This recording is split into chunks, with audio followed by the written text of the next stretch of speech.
এই যে শুনছো? হুম, তোমাকেই বলছি। আমাদের চ্যানেলটি সাবস্ক্রাইব করে দাও না প্লিজ।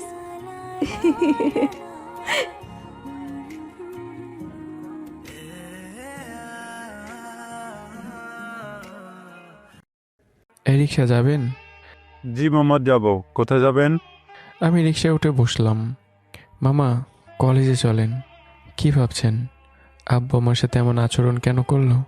আমাদের পরিবারে আমি একমাত্র কালো। বাড়িতে আমাকে কেউই দেখতে পারে না। আমার জন্মের পর বাড়িতে কেউ আমাকে সহ্যই করতে পারে না, একমাত্র দাদু ছাড়া। কিন্তু দাদু মারা যাওয়ার পর আমার উপর নির্যাতন বেড়েছে। বাড়ি থেকে বেরও করে দিয়েছে। লোকজন খারাপ বলবে বলে বাড়ির দারোয়ানের রুমেই থাকি। কাজের বুয়া জানালা দিয়ে খাবার দিয়ে যায়। বাড়িতে যাওয়াই আমার নিষেধ। মামা, আপনার কলেজ এসে গেছে। আচ্ছা রাখেন মামা। রিক্সা থেকে নেমে ভাড়া দিয়ে কলেজের ভেতরে ঢুকলাম। কিন্তু আমার রুম কোন দিকে? ভাইয়া, প্রথম বর্ষের জীববিজ্ঞানের রুমটা কোথায়? সামনে গিয়ে ডানে যে রুম দেখবে ওটাই প্রথম বর্ষের ক্লাসরুম। ধন্যবাদ ভাইয়া। আমি হাঁটতে হাঁটতে ক্লাসের রুমের সামনে এলাম। তারপর রুমে ঢুকে একটা চেয়ারে বসলাম। কিছুক্ষণ পর স্যার এলো। আমি তোমাদের জীববিজ্ঞানের বিভাগের প্রধান প্রফেসর। আমার নাম ডাক্তার শরীফুল আলম। সবাই এক এক করে পরিচয় দাও। এক এক করে সবার পরিচয় নিল স্যার। তারপর আমার পরিচয় পর্ব এলো। স্যার, আমার নাম হাবিবুর রহমান। তোমার নাম তো অন্য কিছু হওয়ার দরকার ছিল, কারণ ক্লাসে সবার থেকে তোমার গায়ের রং আলাদা। এই বলো, তোমার আব্বু কি করে? আমার আব্বু একজন দিনমজুর। মিথ্যে কথা বললাম, কারণ আমি চাই না আমার পরিচয়টা জানুক। তোমার পোশাকেই বোঝা যাচ্ছে আগামীকাল থেকে এমন জামা পরে আসবে না। জি স্যার। স্যার সবার পরিচয় পর্ব নিয়ে শেষ করে কিছু পড়া দিল, তারপর চলে গেল। আমি চুপচাপ বসে আছি। সবাই একের পর এক সবার সাথে বন্ধুত্ব করছে। আমি কারোর সাথে কথা বলতে চাইলে সবাই এড়িয়ে যাচ্ছে। আজকের প্রথম ক্লাস শেষ করেই কলেজ থেকে বের হলাম। মামা, যাবেন? জি মামা, সুপার মার্কেটে চলেন। আমি রিকশায় উঠে বসলাম। রিকশা চলতে শুরু করলো। কিছুক্ষণের মধ্যেই চলে এলাম। ভাড়া দিয়ে মার্কেটের ভেতরে ঢুকলাম। আপনার কি লাগবে? শার্ট প্যান্ট লাগবে, আপনি দেখান। আচ্ছা। দোকানদার জামা কাপড় বের করে দেখালো, কিন্তু আমার সাথে যাচ্ছে না। গায়ের রঙের সাথে মিশে যাচ্ছে। এছাড়া আর কোনো জামা কাপড় নেই। সরি ভাই, আমাদের দোকানে সব জামা কাপড় দেখিয়েছি। আচ্ছা। আমি অন্য দোকানে এসে জামা কাপড় পছন্দ করে নিয়ে বাড়িতে এলাম। রুমে এসে ফ্রেশ হয়ে নিলাম। এমন সময় দরজায় কেউ নক করলো। খুলে দেখি দারোয়ান। ভাইয়া, আপনার খাবার। আপনি নিয়ে আসলেন কেন? বউ আপনাকে পায়নি, তাই আমার কাছে দিয়েছে। ও আচ্ছা, আপনি খাবার দিয়ে ডিউটিতে যান, না হলে আবার বকবে। ও আচ্ছা। আমি খাবার নিয়ে দরজা বন্ধ করে বিছানায় এসে খেতে শুরু করলাম। খাওয়া দাওয়া সেরে শুয়ে পড়লাম। বিকেলে ঘুম ভাঙলো কারো দরজা নক করার শব্দে। এখন আবার কে আসলো? দরজা খুলে দেখি নিচে দাঁড়িয়ে আছে। ওই শোন, আমার জন্য দোকান থেকে একটা আইসক্রিম এনে দে। তুই কিছুক্ষণ অপেক্ষা কর, আমি এক্ষুনি আসছি। আমি হাঁটতে হাঁটতে দোকানে এলাম। আইসক্রিম দাও। আমি আইসক্রিম নিয়ে ফিরে এলাম। দে আইসক্রিম। আইসক্রিম দিলাম। নিশি খেতে খেতে বাড়ির ভেতর চলে গেল। নিশি হলো আমার ছোট বোন। আমি রুমে ঢুকে ফ্রেশ হয়ে বাইরে বের হলাম। কিছু দূর এসে দেখি শিশিরের সাথে দেখা। কোথায় যাচ্ছিস এখন? আমার আর যাওয়ার আছে কোথায়? নদীর পাড়ে হাওয়া খেতে যাচ্ছি। চল, আমার এখন কোনো কাজ নেই, সন্ধ্যায় টিউশনে আছি। ঠিক আছে চল। আমি আর শিশির গল্প করতে করতে নদীর পাড়ে এসে বসলাম। দিনকাল তেমন ভালো যাচ্ছে না। কেন, কি হয়েছে? তোর কলেজ তো আমার কলেজ থেকে দূরে, একা একা কলেজে যেতে ভালো লাগছে না। আমার কি আর ভালো লাগে। আমরা দুজন কিছুক্ষণ গল্প করলাম। শিশির টিউশনিতে চলে গেল। আমি নদীর পাড়ে হাওয়া খাচ্ছি। হঠাৎ দারোয়ানের ফোন এলো। আমি ফোন ধরলাম। ভাই, আপনি কোথায় আছেন? আমি নদীর পাড়ে আছি। কেন, কিছু বলবেন? বুয়া এসে আপনাকে খুঁজে গেছে, আপনি তাড়াতাড়ি বাড়ি আসেন। আমি এক্ষুনি আসছি বলে ফোন কেটে দিয়ে তাড়াতাড়ি করে বাড়িতে এলাম। ভাইয়া, বাড়িতে একটা অনুষ্ঠান আছে, আপনি লিস্ট অনুযায়ী বাজার করে আনেন। আজ হঠাৎ কিসের অনুষ্ঠান? চাচার অফিসের লোকজন আসবে, তাই তাদের নিয়ে একটা অনুষ্ঠান আছে। ও আচ্ছা। আমি বাসায় গিয়ে সব কিছু বাজার করে নিয়ে এসে বুয়াকে বাজার দিয়ে রুমে এসে পড়তে বসলাম। রাতে খাওয়া দাওয়া সেরে আবার ঘুমিয়ে পড়লাম। পরদিন সকালে ঘুম থেকে উঠে ফ্রেশ হয়ে নাস্তা শেষ করে রেডি হয়ে কলেজের উদ্দেশ্যে রওনা দিলাম। রিক্সায় করে কলেজের সামনে এসে রিক্সা থেকে নেমে ভাড়া দিয়ে ভেতরে ঢুকলাম। ক্লাসের এখনও সময় আছে, এর জন্য ক্যাম্পাসে বসে বই বের করে পড়তে শুরু করলাম। আমার ক্লাসমেটগুলো আমাকে দেখে হাসতে হাসতে চলে যাচ্ছে। ইভা নামের একটা মেয়ে বলেই বসলো, এইসব পাগল ছাগল কোথা থেকে আসে জানি। দেখ তোরা এখন ক্যাম্পাসে বই পড়তে দেখতে একদম ভূতের মতো লাগে। তুই ঠিক বলেছিস, আমাদের ক্লাসে সবাই এত সুন্দর দেখতে, কিন্তু এই ছেলে দেখতে ভূতের মতো। তাদের কথা শুনে হাসি পাচ্ছে, আমি আর নিতেই পারছি না। আমি চুপচাপ শুনে যাচ্ছি, জানি আমার কথা বলে বিপজ্জনক হয়ে যাবে।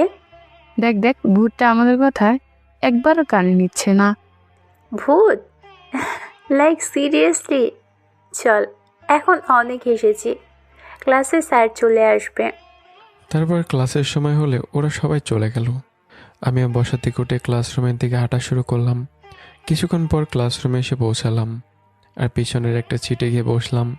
কিছুক্ষণ পর স্যার এলো। সবাই পড়া বের করো। জি স্যার। ইমন, পড়া দাও। স্যার, হয়েছে কি, পড়া করেছিলাম কিন্তু মনে নেই। ঠিক আছে, আজ প্রথম তাই কিছু বললাম না। 2-3 জন পরে আমাকে বলল। এই যে কালু, পড়া দাও। আমি আশেপাশে দেখছি কালুকে। তখন স্যার বলল, আশেপাশে কি খুঁজছো, তোমাকে বলছি। সবাই একসাথে হো হো করে এসে উঠল। আমি উঠে দাঁড়ালাম। জি স্যার, আমার নাম কালু নয়, হাবিবুর রহমান। আবারও সবাই হাসতে শুরু করলো। মনে হচ্ছে ক্লাসরুমে হাসির প্রতিযোগিতা চলছে। এই সবাই হাসি বন্ধ করো। কোথায় কোথায় হাসি কি আছে? তোমার নাম যাই হোক, এখন তুমি পড়া দাও। জি স্যার। আমি সব পড়াগুলো ভালো করে বুঝিয়ে দিলাম। বাহ, তুমি দেখতে কালো হলে পড়া দেওয়ার ধরন অনেক আলাদা। আবারও ক্লাসরুমে হাসি রোল পড়ে গেল। আমি আমার জায়গায় বসে পড়লাম। স্যার পড়া দিয়ে চলে গেল। এখন ক্লাস হবে না, অফ পিরিয়ড আছে। এইদিকে পানির পিপাসা লেগেছে, তাই ক্যান্টিনে এসে পানির বোতল কিনে মুখটা খুলছি, তখনই একজন আমার কাছ থেকে পানির বোতল নিয়ে খেতে শুরু করলো। ভাই, এটা কি হলো? কি আর হবে, তুই পানি কিনলি, আমরা খাচ্ছি, সমস্যা কোথায়? আরে তুই সব পানি খেয়ে নিস না, আমার জন্য একটু রাখিস। তোর জন্য আঁকছি, এই নে পানি, খেয়ে নে। ওরা দুজন পানি খেয়ে খালি বোতল দিয়ে চলে গেল। মামা আরেকটা পানির বোতল দেন। আচ্ছা। তারপর পানির বোতলটা নিয়ে গাছের ছায়ায় এসে বসলাম। বাহ, এখানে অনেক ঠান্ডা আছে দেখছি। আমি ব্যাগ থেকে ফোন বের করে ফেসবুকে নিউজ ফিড দেখছি। তখনই মিরার গলা পেলাম। ভূতে দেখি আবার মোবাইল চালাই? এই তোরা দেখ, ভূতটা এখানে বসে আছে। ভূত? তোরা ওকে এই নাম কখন দিলি? আমি দিয়েছি। এই যে এখন থেকে উঠে অন্য জায়গায় যাও, আমরা বসবো। থাক না, সমস্যা কোথায়? বুঝতে পারছিস না? অন্য ছেলেমেয়েরা আমাদের নিয়ে হাসাহাসি করবে, বলবে দেখ ভূতের সাথে সব গল্প করেছে। সরি, আমি বুঝতে পারিনি আপনারা এখানে বসবেন। আপনারা বসেন, আমি অন্য জায়গায় যাচ্ছি। আমি উঠে ক্লাসরুমে এসে বসলাম। তারপর ক্লাস শেষ করে বাড়িতে এলাম। ফ্রেশ হয়ে খেতে শুরু করলাম। কিছুক্ষণ পর খাওয়া শেষ করে শুয়ে পড়লাম। হঠাৎ দরজায় ঠকঠক আওয়াজ হলো। আমি দরজা খুলে দেখি কাজের বুয়া। ভাইয়া, আপনি আজ বাইরে বের হতে পারবেন না। নিশির বার্থডে পার্টি আছে? জি ভাইয়া, আমি আর আপনার কষ্ট দিতে পারছি না। কত বছর ধরে আপনাদের বাড়িতে কাজ করছি, কিন্তু কোনোদিন দেখলাম না আপনার বাড়ির কেউ কথা বলছে। সমস্যা নেই, আপনি বলে দেবেন, আমি রুম থেকে বের হব না। বুয়া চলে গেল। আমি দরজা লাগিয়ে বেডে শুয়ে পড়লাম। আমাকে কোনো পার্টিতে অংশগ্রহণ করতে দেওয়া হয় না, কারণ আমি কালো। পরিবারের সম্মান নষ্ট হবে। আমি বেড থেকে উঠে বাইরে এলাম। জানি আজ কপালে খাবার জুটবে না। কি ভাতিজা, তোমার কি খবর? জি ভালো আছি। বাড়িতে দেখছি অনুষ্ঠানের আয়োজন চলছে। বাড়িতে কিসের অনুষ্ঠান? নিশির জন্মদিনের অনুষ্ঠান আছে, পার্টিতে অনেক কাজ আমার। সে তো বুঝতে পারছি, এত বড় বাড়ির একমাত্র ছেলে তুমি, সব দায়িত্ব তোমাকে নিতে হবে। জি, আমি আর কথা বাড়াতে চাইলাম না। এলাকার সবাই জানে আমি অনেক সুখে থাকি, কিন্তু ভিতরের খবর কেউ জানে না। চাচা, রুটি আর কলা দেন তো। কি হবে? প্যান্ডেলের লোকজনকে দিতে হবে। আচ্ছা, দিচ্ছি। আমি রুটি আর কলা নিয়ে বাড়ির ভিতর ঢুকে দেখি প্যান্ডেলের কাজ প্রায় শেষ।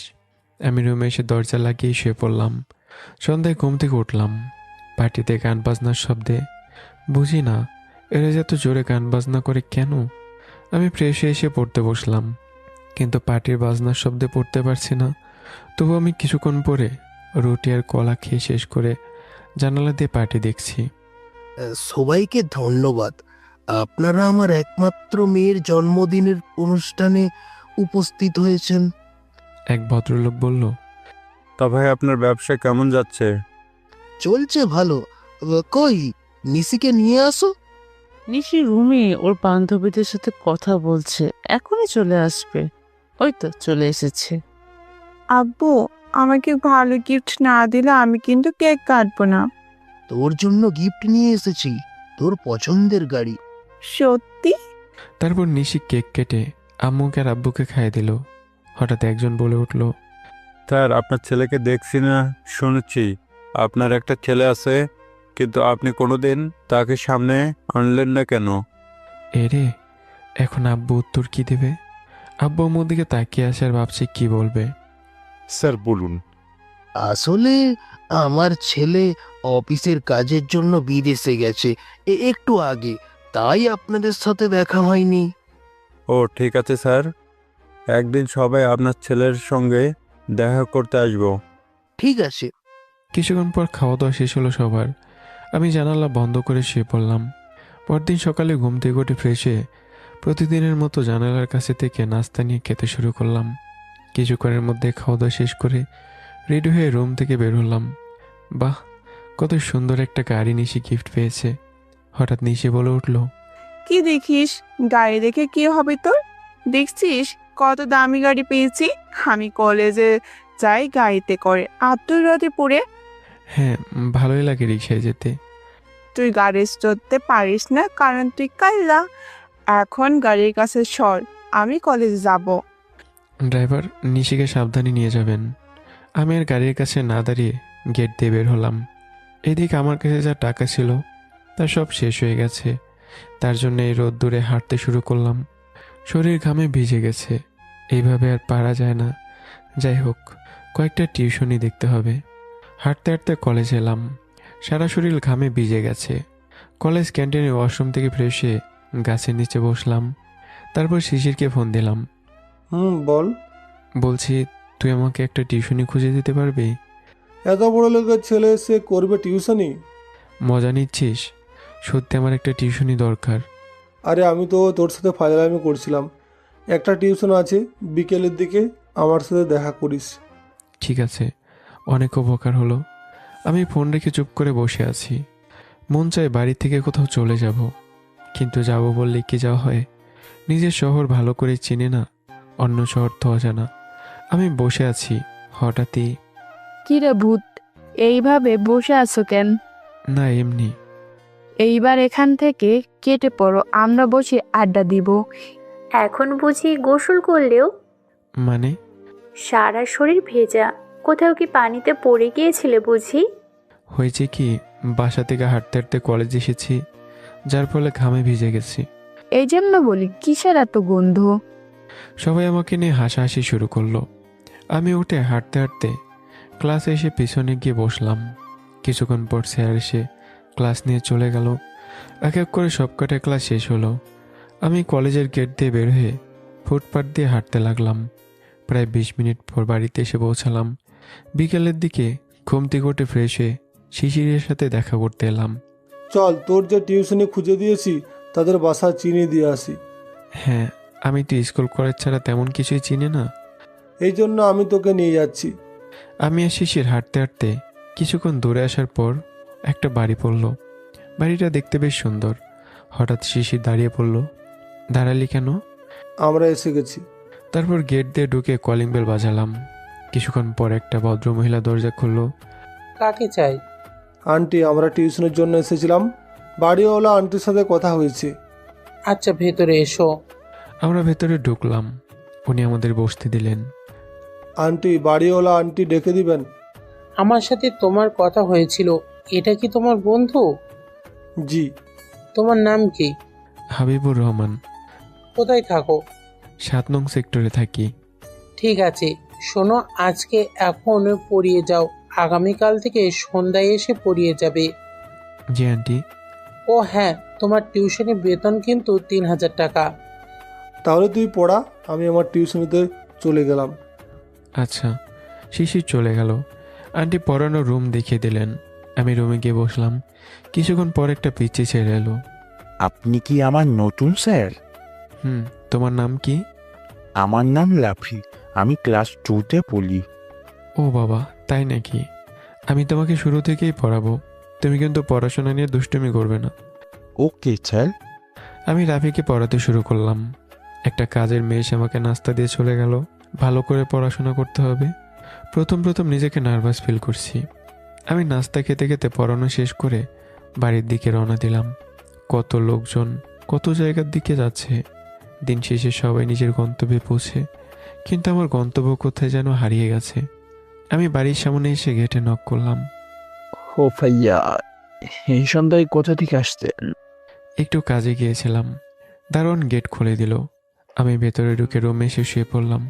শরীর খুব ক্লান্ত। রাতের খাবার খেয়ে ঘুমিয়ে পড়লাম। পরদিন সকালে ঘুম থেকে উঠে প্রতিদিনের মতো কলেজে রওনা দিলাম। কলেজে এসে সোজা ক্লাসরুমে গেলাম। আজ আর ক্যাম্পাসে গেলাম না। এইদিকে মেয়েগুলো গাছের নিচে এলো। আজ ভূতটা গেল কোথায়? মনে হয় আজ কলেজে আসে নাই। আমি দেখছি ওকে কলেজের ভেতরে ঢুকতে। ইসরে, আজ আর ভূতটাকে নিয়ে মজা করা হলো না। কয়েকদিন ভূতটার সাথে যে মজা করছি। এটা আমাদের কি ঠিক হচ্ছে? কি জানি, ছেলেটা আসলেই অদ্ভুত।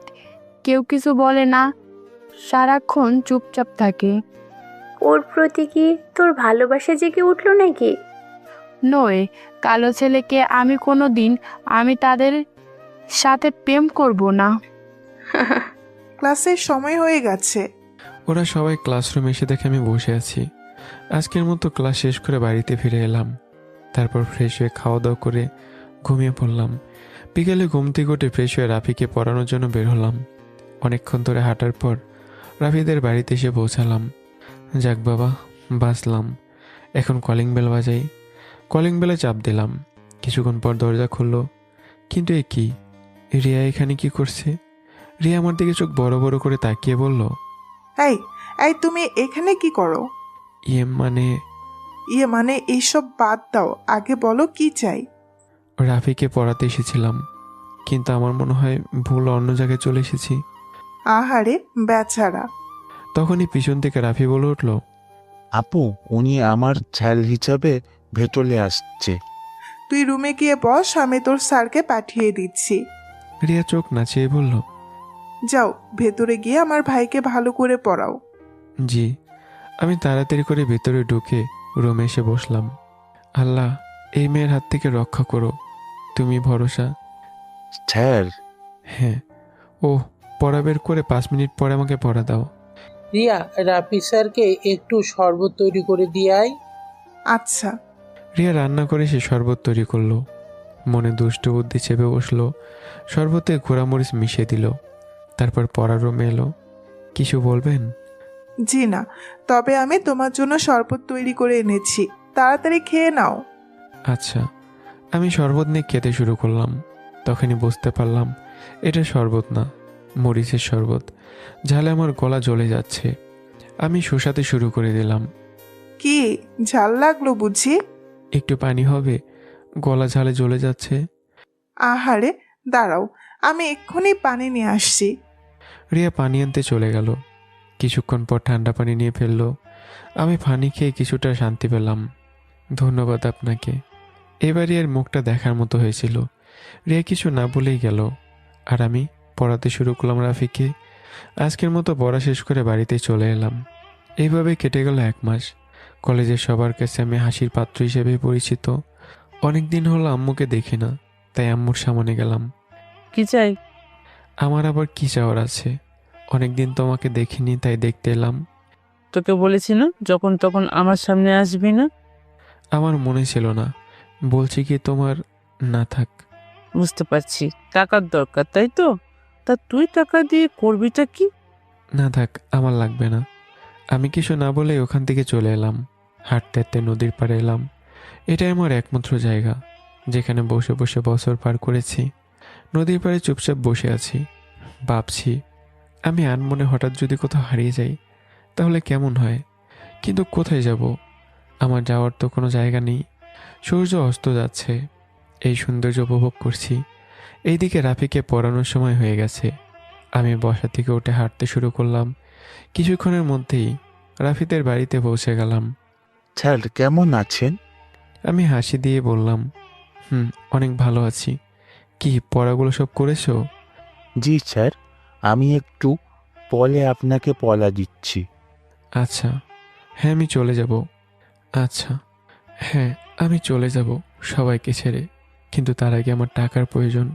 স্যার আমার পড়া শেষ, আমাকে পড়া ধরতে পারেন। পড়া দাও। রাফি আমাকে পড়া দিল। আমি রাফিকে পড়ানো শেষ করে রুম থেকে বের হলাম। তখন এরিয়ার বান্ধবীদের সাথে দেখা। আরে ভূত, তুমি এখানে? কি ব্যাপার, চুপ করে আছো কেন? না মানে আমি রাফিকে টিউশনই করাই। আহারে বেচারা। আইডিয়া, তুই চুপ করে আছিস কেন?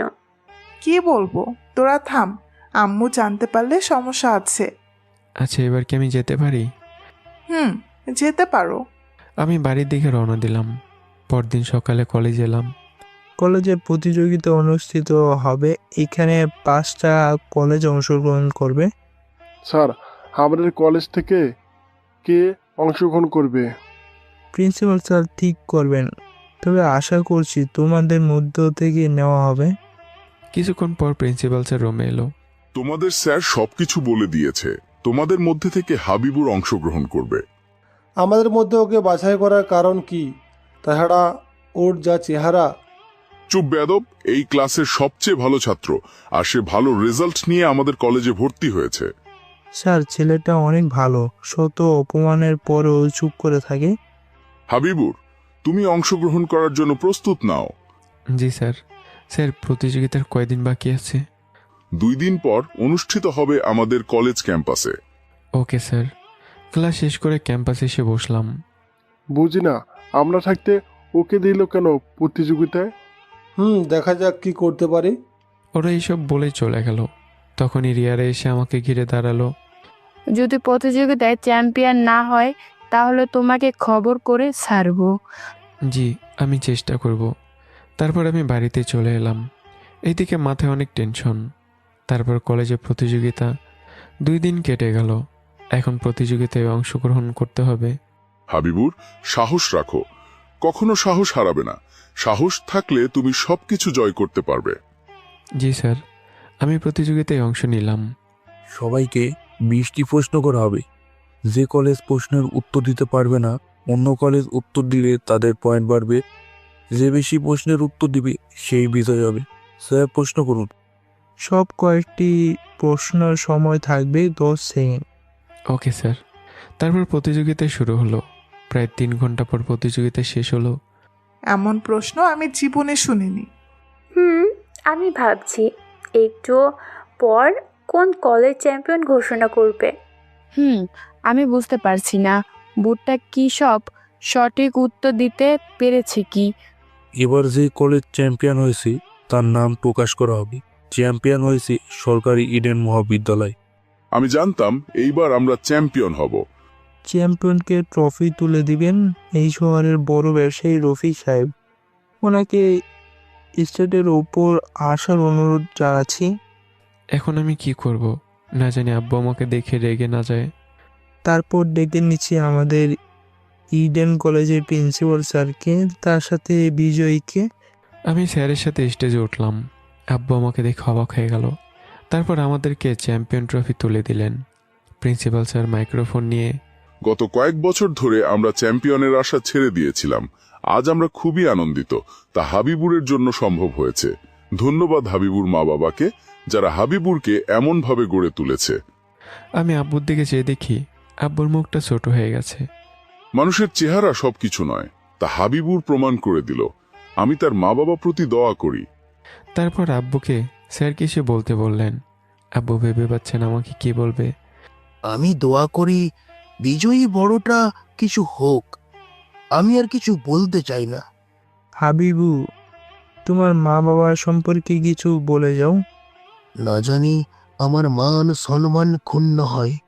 যদি ওর পরিচয় দেয় তাহলে সব শেষ। তাদের সম্পর্কে বললেই কম হয়ে যাবে, এই জন্য আমি কিছু বলতে চাই না। সবাই আমাকে দোয়া করবেন। সুন্দর কথা। কলেজে সবাই আমাকে নিয়ে আনন্দ করতে শুরু করলো। হঠাৎই জীববিজ্ঞান বিভাগের প্রধান প্রফেসর এলেন। ধন্যবাদ তোমাকে, তোমাকে অনেক অপমান করেছি, ক্ষমা করে দিবে। স্যার, আমি কিছু মনে করিনি। আপনি আমার স্যার, আপনি বলতেই পারেন। বুকে আয় বাবা। স্যার আমাকে জড়িয়ে ধরল, কিছুক্ষণ পর ছেড়ে দিলেন। এক এক করে সবাই আমার সাথে পরিচিত হতে এলো। রিয়ারা এলো সবার শেষে। খুবই খুশি দেখছি। না মানে, ধন্যবাদ তোমাকে। আমি সেই দিনের মতো বাড়িতে এলাম। ফ্রেশ হয়ে বসে আছি, তখনই বউ এলো। ভাইয়া, আপনার দুপুরের খাবার। রেখে যান, আমি খেয়ে নেব। ভাইয়া, আপনার আব্বু কিছু টাকা দিয়েছে শুনলাম। আপনি নাকি প্রতিযোগিতা চ্যাম্পিয়ন হয়েছেন। হ্যাঁ, কিন্তু আপনি জানলেন কি করে? আপনার আব্বু আপনার আম্মুর সাথে বলেছিল, তখন আমি শুনেছি। আচ্ছা, আমি টাকা নিয়ে পকেটে পুরে দিলাম। ভাবলাম হয়তো তার মনে কিছু একটা মায়া এসেছে। বিকেলের দিকে চাচার দোকানে এলাম নিশির আইসক্রিম নিতে। কি আইসক্রিম লাগবে?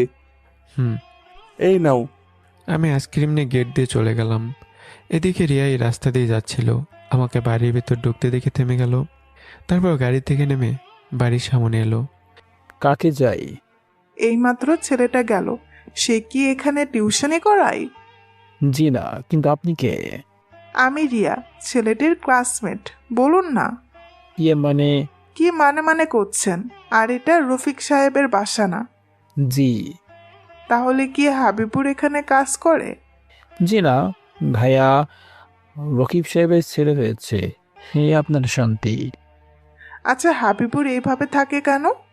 আপু, আমি আর আপনাকে কিছু বলতে পারবো না। কেন? স্যারের নিষেধ আছে। করিম, এখানে কি হয়েছে? দেখো না আপা, ভাইয়ার বন্ধু নাকি ভাইয়ার ব্যাপারে জিজ্ঞাসা করেছে। ও আপা, আপনি বলেন না, আমি কাউকে কিচ্ছু বলবো না। আচ্ছা, তুমি এইদিকে আসো, আমি বলছি। ওকে। রিয়া এই কথা শোনার পর অবাক হয়ে গেল যে এত বড় লোকের ছেলে কিনা তার এই অবস্থা। বুয়া তারপর সব কিছু খুলে বলল। রিয়া এইসব শুনে তার চোখ দিয়ে পানি গড়িয়ে পড়ছে। ভাইয়ের অনেক দুঃখ, কিন্তু প্রকাশ করে না। আচ্ছা, আমি চলি, আমার কাজ আছে। ধন্যবাদ আপনাকে। রিয়া গাড়ির কাছে এসেই উঠে বসলো। ড্রাইভার গাড়ি চালাতে শুরু করেছে। তখন রিয়া চোখ দিয়ে পানি পড়ছে। সে ভাবছে আমরা অনেকে অনেক অপমান করেছি ছেলেটাকে, কিন্তু তার কষ্ট বুঝতে পারেনি। রিয়া বাড়িতে পৌঁছে গেল সে ভাবতে ভাবতেই। রিয়া, তোর চোখে পানি কেন? আম্মু, আমি বড় অন্যায় করছি। কি হয়েছে বলবি তো? রফিক স্যার আছে না, হাবিবুর আমার ক্লাসমেট। আমরা সবাই ওকে সবসময় অপমান করতাম, কখনো গায়ের রং নিয়ে, কখনো পোশাক নিয়ে। এটা কিন্তু ঠিক হয়নি। ছেলেটা মোটেও কালো নয়, শ্যামলা, কত মায়াবী। আমি আর জানতে পারছি ওর মনে অনেক কষ্ট, কিন্তু কাউকে বুঝতে দেয় না। সত্যিই ছেলেটা অদ্ভুত। তুই কাঁদিস না, ছেলেটির কাছে ক্ষমা চাইলেন ক্ষমা করে দিবে। তারপর চোখ মুছতে মুছতে রুমে গিয়ে ফ্রেশ হয়ে নিল। এইদিকে আমি বিকেলে ঘুমিয়ে পড়েছিলাম। ঘুম থেকে উঠতেই দেরি হয়ে গেল। আজ রাফিকে পড়াতে আর যাওয়া হলো না। পরদিন সকালে ঘুম থেকে উঠে ফ্রেশ হয়ে নাস্তা করে কলেজের ক্যাম্পাসে গিয়ে বসলাম। ভালোই লাগছে, সবাই আমার সাথে কথা বলছে। হয়তো আমি তাদের মনে জায়গা করে নিয়েছি। হঠাৎই রিয়া আমার পাশে এসে বসলো। আমি উঠে দাঁড়ালাম, পা বাড়াবো, তখনই রিয়া বলল, কোথায় যাচ্ছ? তোমার সাথে কিছু কথা আছে। কি কথা? আরে দাঁড়িয়ে আছো কেন, বসো। আমি রিয়ার থেকে দূরে বসলাম। বলেন। তুমি দেখতে কিন্তু মোটেও কালো নয়, তোমার গায়ের রং শ্যামলা। আমাকে সান্ত্বনা দিচ্ছেন, কিন্তু আমি এটা নিয়ে শান্ত।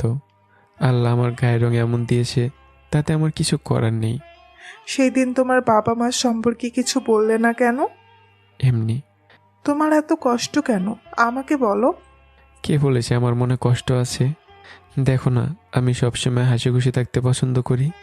সেটা তো আমাদেরকে বোকা বানাতে। হাসির আড়ালে লুকিয়ে থাকা কষ্টটা আমি জানি। কি জানেন? এই যে তোমার মনে কিসের কষ্ট। সবাইকে বোকা বানাতে পারলেও আমাকে পারবে না। আমি তোমাকে দেখছি শত অপমানের পরেও মানিয়ে নিয়ে চলতে। অন্যায় না করলেও তুমি দোষী হয়েছো। আমি আকাশের দিকে তাকালাম, বললাম, অপমান সেটা আমার সাথে প্রতিনিয়ত হয়ে থাকে, তাই মানিয়ে নিতে শিখেছি। তোমার কষ্ট কি আমি কিছুটা ভাগ নিতে পারি না? আমার প্রতি করুণা দেখাচ্ছেন? আমি কারো দয়া নিতে চাই না, আমি আমার কষ্ট কাউকে ভাগ দিতে চাই না। আমি তোমার প্রতি অনুভূতি দেখাচ্ছি না, আমি তোমার কষ্টটা একটু ভাগ নিতে চাই, যেন কিছুটা তোমার কষ্ট কমে যায়। দেখুন আপনি কিন্তু কিন্তু কি?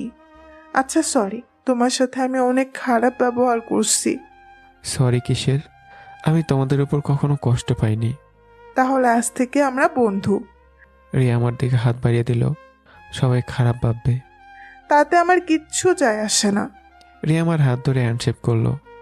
আজ থেকে তুমি আমাকে তুমি করে বলবে, আমার বন্ধু। আচ্ছা। তখনই ইভা, ইরা আর মীরা আমাদের সামনে এলো। তুই এখানে, আর আমরা তোকে খুঁজে বেড়াচ্ছি, আর তুই ভূতটার সাথে বসে আছিস। শোনো, আজ থেকে আমরা সবাই বন্ধু। ওর নাম ধরে ডাকবি। বাহ, তুই দেখি দল পাল্টিয়ে ফেলছিস। হাবিবুর, তুমি আমার জন্য একটু পানি এনে দিতে পারবে? ঠিক আছে, আমি যাচ্ছি। আমি পানি আনতে চলে গেলাম। এইদিকে রিয়ারা কথা বলছে। তুই হঠাৎ ভূতটার পক্ষে কথা বলছিস কেন? আমি ওর কষ্টটা ভাগ করে নিতে চাই। আমি জানি ওর মনে অনেক কষ্ট। আমরা ওকে যেমন দেখি তেমন হাবিবুর এমন নয়। কিসের কষ্ট? রিয়া তারপর সবকিছু খুলে বলল। কিন্তু আমি যে বড় লোকের ছেলে সেটা বাদে। আমরা খুবই অন্যায় করে ফেলেছি, সত্যি আমরা ক্ষমার অযোগ্য। হাবিবুরের মনে পাপ নেই, ক্ষমা চাইলে ক্ষমা করে দিবে। আচ্ছা। আমি পানি নিয়ে ফিরে এলাম। রিয়া পানি নিয়ে খেতে শুরু করলো। যদিও রিয়ার পানির পিপাসা লাগেনি, আমাকে বোঝানোর জন্য পানি পান করছে।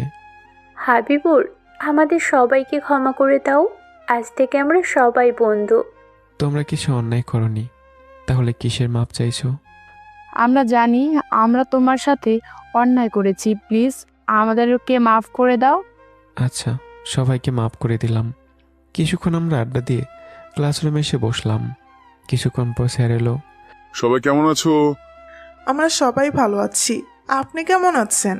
ভালো। কালকের প্রতিযোগিতা থেকে কি শিক্ষা পেলে তোমরা? কখনো চেহারা নিয়ে উপহাস করতে নেই, মানুষের চেহারা কিছু নয়। শোনো, সাদা চামড়ার দাম বেশি থাকতো তাহলে মূলার দাম বেশি হতো, আপেলের নয়। জি স্যার। সবাই নিজের চেহারা নিয়ে অহংকার করবে না। আমি আজ নতুন পড়া দিব, বই বের করো। তারপর স্যার আমাদের পড়া দিয়ে চলে গেল। আমরা ক্যাম্পাসে এসে বসলাম। হ্যাঁ, সবাই আমার সাথে কথা বলছে। আমার মনে একটু শান্তি এসেছে। যদি বাবা মা বুঝতে পারতো তাহলে এমন অবস্থা হতো না। কি একটু কষ্ট কমেছে? নিজেকে এখন অনেক হালকা লাগছে। আমাদের সাথে থাকবে, তাহলে আরো নিজেকে হালকা মনে হবে। কিছুক্ষণ আড্ডা দেওয়ার পর আমি কলেজ গেট দিয়ে বের হলাম। অনেক রোদ, হাঁটতে হাঁটতে বাড়িতে যেতে হবে। আমি ফুটপাথ দিয়ে হাঁটতে শুরু করলাম। কিছু দূরে আসার পরই একটা গাড়ি এসে আমার পাশে হর্ন বাজালো। আমি পাশে তাকিয়ে দেখি রিয়া। তুমি এই রোদে পুড়ে হাঁটতে হাঁটতে বাড়িতে যেতে হবে না, আমার গাড়িতে উঠে বসো। না থাক, আমি যেতে পারবো। আরে উঠে বসো তো। রিয়া জোরাজুরিতে আমি গাড়িতে উঠে বসলাম। কি সুন্দর গাড়ির ভেতরে। গাড়ির ভেতর অনেক ঠান্ডা। গাড়িতে এত ঠান্ডা কেন? আরে বোকা, গাড়িতে এসি আছে, তাই গাড়ির মধ্যে ঠান্ডা লাগছে। আসলে আমি এসব কিছুই জানি না। আমি এই প্রথম প্রাইভেট কারে উঠছি। ও আচ্ছা, তোমার বাড়িতে কে কে আছে? হ্যাঁ, বাবা মার একটা ছোট বোন আছে। তোমার বাড়িতে সবাই তোমাকে কেমন খেয়াল রাখে? সবাই ভালো খেয়াল রাখে। রিয়া মনে মনে বলল, সহজে বাড়ির কথা বলবে না। আমি তো দেখছি না, যদি তোমার খেয়াল রাখতো তাহলে তুমি এমন অবস্থায় থাকতে না। এ মানে আমি নিজের দিকে খেয়াল রাখি না। নিজের দিকে খেয়াল রাখবে, না হলে অসুস্থ হয়ে পড়বে। আচ্ছা, বাড়ির দিকে চলে এসেছি, কিন্তু রিয়াকে আমার বাড়ির সামনে নিয়ে যাওয়া যাবে না। গাড়ি রাখো, আমি এখানে নামবো। তোমার বাড়ি কি এইদিকে? একটু ভেতরে, আমাকে এখানে নামিয়ে দিলে আমি যেতে পারবো। ঠিক আছে। গাড়ি থামালো। আমি গাড়ি থেকে বের হলাম। সাবধানে যাবে। রিয়া গাড়ি চলতে শুরু করলো। আমি হাঁটতে শুরু করলাম। 1 মিনিট হাঁটার পর বাড়িতে এসে পৌঁছালাম। ভাইয়া আজ তাড়াতাড়ি চলে আসলেন। একটা ফ্রেন্ড আমাকে গাড়িতে করে সামনে নামিয়ে দিয়ে গেছে। ও আমি রুমে এসে ব্যাগ রেখে ফ্রেশ হয়ে নিলাম, তারপর খেতে শুরু করলাম। আজ একটু নিজেকে হালকা লাগছে। খাওয়া দাওয়া শেষ করে ঘুমিয়ে পড়লাম। বেশ কিছুদিন এইভাবেই কেটে গেল। রিয়া, ইভা, ইরা ও মীরার সাথে আড্ডা দিতে ভালোই লাগে। ওরা আমাকে মাঝে মাঝে ঘুরতে নিয়ে যায়। একদিন আমি আর রিয়া দুজনে একসাথে ঘুরতে গেলাম। তোমার ইচ্ছা কি? আমার আবার ইচ্ছে, নিজেকে প্রতিষ্ঠা করতে হবে। ভালো, চলো আমরা সামনের দিকে হেঁটে আসি। আচ্ছা। আমরা দুজনেই পাশাপাশি হাঁটছি। ভালোই লাগছে রিয়ার সাথে হাঁটতে। কোনোদিনও কোনো মেয়ের পাশে হাঁটিনি। তোমার কি কাউকে পছন্দ হয়? আমার পছন্দ হয়ে কি হবে? নিজের দিকে তাকালে নিজের অবস্থান বুঝতে পারি। ভালোবাসা কি সেটা আমি জানি না। তাই বলে কি হবে? কিছু না, চলো। সামনে ফুচকার দোকান দেখা যাচ্ছে, আমরা কি ফুচকা খাই? আচ্ছা চলো। আমরা দোকানে এসে ফুচকার অর্ডার করলাম। কিছুক্ষণের মধ্যেই ফুচকা দিল। আমরা খেতে শুরু করলাম। তেমন খারাপ খেতে না। এখানে বসে বসে সূর্য অস্ত যাওয়ার দৃশ্য দেখতে পাওয়া যাবে। সূর্যাস্ত যাওয়ার দৃশ্য আমার খুবই ভালো লাগে, কিন্তু আমাদের মাঝ থেকে হারিয়ে গেল একটা দিন। খাওয়া শেষ করলাম। আমি বিল পরিশোধ করতে যাব, রিয়া আমাকে বিল দিতেই দিল না। রিয়া বিল পরিশোধ করলো। আজ আমরা রাতের বেলা হাঁটতে হাঁটতে বাড়িতে যাব। তোমার হাঁটতে কষ্ট হবে? চলো তো, কিছুই হবে না।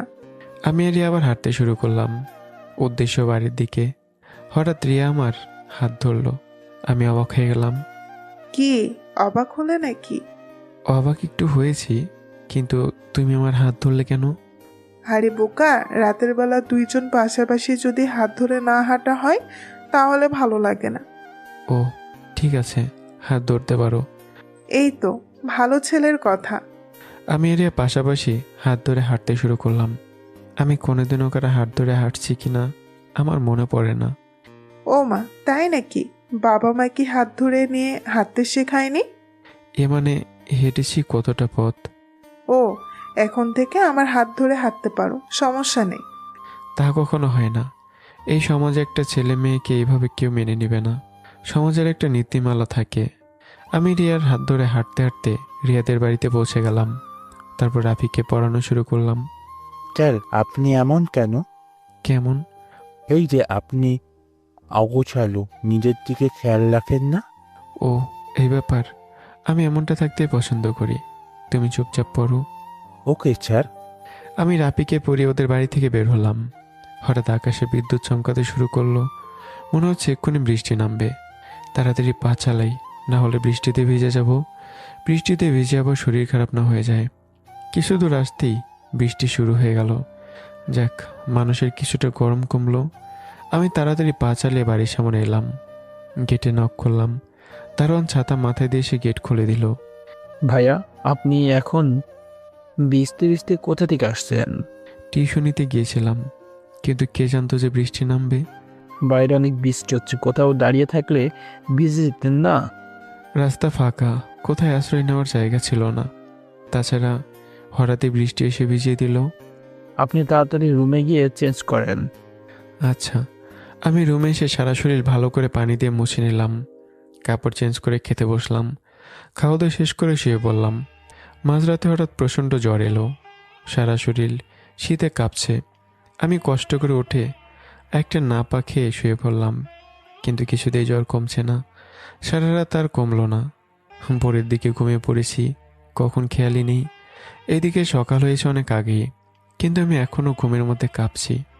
ইসরে, ভাইয়া নাস্তা দিতে আজ অনেক দেরি হয়ে গেছে।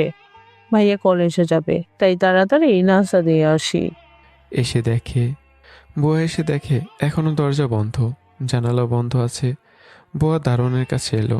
কিন্তু আপা নাস্তা নিয়ে এইখানে কি করছেন? ভাইয়া কি কলেজে চলে গেছে? ভাইয়া তো এখনো কলেজে যায়নি। ভাইয়ের রুমে তো জানালা সব বন্ধ আছে, আমি মনে করলাম কলেজে চলে গেছে। ভাইয়া আবার কিছু হয়নি তো? গতকাল বৃষ্টিতে ভিজে বাড়িতে এসেছে। বলিস কি রে, বৃষ্টিতে ভিজলে ভাইয়া অসুস্থ হয়ে পড়ে। চলেন তো দেখি। ওনারা এসেই আমার রুমের দরজা ধাক্কা দিতে শুরু করলো। তখন আমার ঘুম ভেঙে যায়। আমি ওঠার চেষ্টা করছি কিন্তু পারছি না, সারা শরীর ব্যথা। তবুও আমি অনেক চেষ্টা করার পর বেড থেকে উঠে দরজা খুললাম। ভাইয়া আপনার কি হয়েছে? একটু জ্বর আসছে, ঠিক হয়ে যাবে। কই দেখি গায়ে জ্বর কেমন? দারুণ যখন দেখতে যাবে আমি তখনই মাটিতে পড়ে জ্ঞান হারিয়ে ফেললাম। করিম, ধর ভাইয়াকে। দুজনে আমাকে ধরে বেডে শুয়ে দিল। আপা, ভাইয়ের গায়ে অনেক জ্বর, এক্ষুনি ডাক্তার ডাকতে হবে। তুই একটু ভাইয়াকে মাথায় পানি দে, আমি এখনই চাচের কাছ থেকে আসছি। বুয়া দৌড়ে আম্মুর কাছে এলো। কি হয়েছে, দৌড়ে আসলি যে? আসলে চাচি ভাইয়ার অনেক জ্বর, জ্ঞান হারিয়ে ফেলেছে, এখনই ডাক্তার ডাকতে হবে। তো আমি কি করব? যদি ডাক্তারকে ফোন করে আসতে বলেন তাহলে একটু ভালো হতো। আমি কাউকে ফোন দিতে পারবো না, তুই এক কাজ কর, তোর চাচার কাছে গিয়ে বল। বুয়া আব্বুর কাছে গেল। চাচা, ভাইয়া অনেক অসুস্থ, ডাক্তার ডাকতে হবে, আপনি যদি ডাক্তারকে ফোন দেন একটু ভালো হতো। আমার সময় নেই, আমি অফিসে বেরিয়ে যাচ্ছি। কে কার অসুস্থ তোকে ভাবতে হবে না। আব্বু একটু ভেবে বলল, ঠিক আছে, এই নে ডাক্তারের নাম্বার, ফোন করে আসতে বল। আচ্ছা। বুয়া বসার ঘরে এসেই ল্যান্ডলাইন থেকে ডাক্তারের কাছে ফোন করে আসতে বলল। তারপর দৌড়ে আমার কাছে এলো। আপা, ভাইয়ের তো জ্ঞান ফিরেছে না, কিছু একটা ব্যবস্থা হয়েছে। তুই গেটে যা, চাচা বের হবে, বেরিয়ে যাওয়ার পর তুই আসিস। আচ্ছা। দারুণ গেটের কাছে এসে বসলো। কিছুক্ষণ পর আব্বু বের হলো। তার কিছুক্ষণ পর ডক্টর এলো। রুগী কোথায়? আমার সাথে আসুন। ডক্টর দারোয়ানের সাথে আমার রুমে এলো, ভালো করে আমাকে দেখলো, তারপর বলল, রুগীকে এখনই হাসপাতালে ভর্তি করতে হবে, না হলে বাঁচানো যাবে না। আপনার ফিস কত? আমার ফিস দেওয়া লাগবে না, আপনি তাড়াতাড়ি হাসপাতালে পাঠিয়ে দেন। এই কথা বলেই ডক্টর চলে গেল। বউ আবার দৌড়ে আম্মুর কাছে এলো। আবার কি হয়েছে? ভাইয়াকে হাসপাতালে ভর্তি করাতে হবে, যদি একটা গাড়ি দিতেন ভালো হতো। গাড়ি? গাড়ির ড্রাইভার এখনো আসেনি, পারলে একটা রিক্সায় নিয়ে হাসপাতালে পাঠিয়ে দে।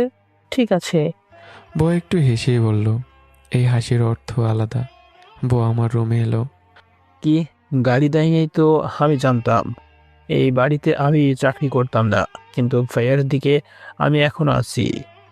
আমিও কি থাকতাম রে। তখনই আমার শ্বাসকষ্ট শুরু হলো। কেউ উপায় না পেয়ে একটা অ্যাম্বুলেন্সকে ফোন করলো। কিছুক্ষণের মধ্যে অ্যাম্বুলেন্স এসে হাজির। তারপর আমাকে অ্যাম্বুলেন্সে তুলে মুখে অক্সিজেন মাস্ক পরিয়ে দিল। রুগীর সাথে কে যাবে? তাড়াতাড়ি আসেন।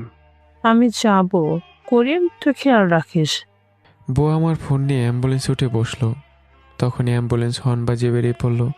কিছুক্ষণের মধ্যে হাসপাতালে এসে পৌঁছালাম। নার্স দৌড়ে এসে আমাকে ভিতরে নিয়ে গেল। রুগীকে তাড়াতাড়ি একটা ইনজেকশন পুশ করে দেন। জি স্যার।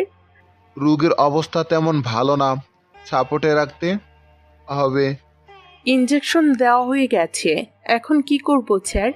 রুগীকে আইসিইউতে নিয়ে যাও, আর রুগীকে একটা স্যালাইন পুশ করে দাও। জি স্যার। আমাকে আইসিইউতে নেওয়া হলো। ডাক্তার সাহেব, ভাই এখন কেমন অবস্থা? রুগীকে সাপোর্টে রাখা হয়েছে। বৃষ্টিতে ভিজে রুগীর অ্যালার্জি থেকে সমস্যা হয়েছে। আপনি ক্যাশ কাউন্টারে দেখা করুন। আচ্ছা। রোগীর ভর্তির টাকা জমা দিতে হবে, 20,000 টাকা জমা দিতে হবে। এখন তো আমার কাছে কোনো টাকা নেই। ঠিক আছে, সমস্যা নেই। রোগীর ডিসচার্জের সময় দিবেন, এই নিন একটা রসিদ। আচ্ছা। বউ আইসিইউর রুমের সামনে বসে আছে। তিনি এখন কি করবে ভেবে পাচ্ছেন না। এতগুলো টাকা কোথায় পাবে? ডিসচার্জের সময় আরও টাকা বাড়বে। ভাবলো দেখি চাচাকে ফোন করে। বউ আব্বুকে ফোন করলো। আবার কি হয়েছে? আমি এখন মিটিংয়ে ব্যস্ত আছি। ভাইয়া হাসপাতালে ভর্তি, তাই ফোন করছি, কিছু টাকার প্রয়োজন। পরে দেখছি কি করা যায়। আব্বু ফোন কেটে দিল। এদিকে রিয়া, মীরা, ইভা এরা কলেজে এসে আমাকে খোঁজা শুরু করলো। কি রে, হাবিবুরকে কোথাও দেখছি না। তাই তো, ছেলেটা কলেজ বন্ধ করে না। ওর কিছু হয়নি তো? গতকাল বৃষ্টির আগে আমাদের বাড়িতে বের হয়েছিল, পথে ভিজে জ্বর বাঁধায়নি তো? রিয়া, তোর কাছে হাবিবুরের ফোন নাম্বার আছে না? কল দে তো। আমি তো ভুলেই গিয়েছিলাম। রিয়া আমার ফোনে ফোন দিল। বউ আমার ফোন ধরলো।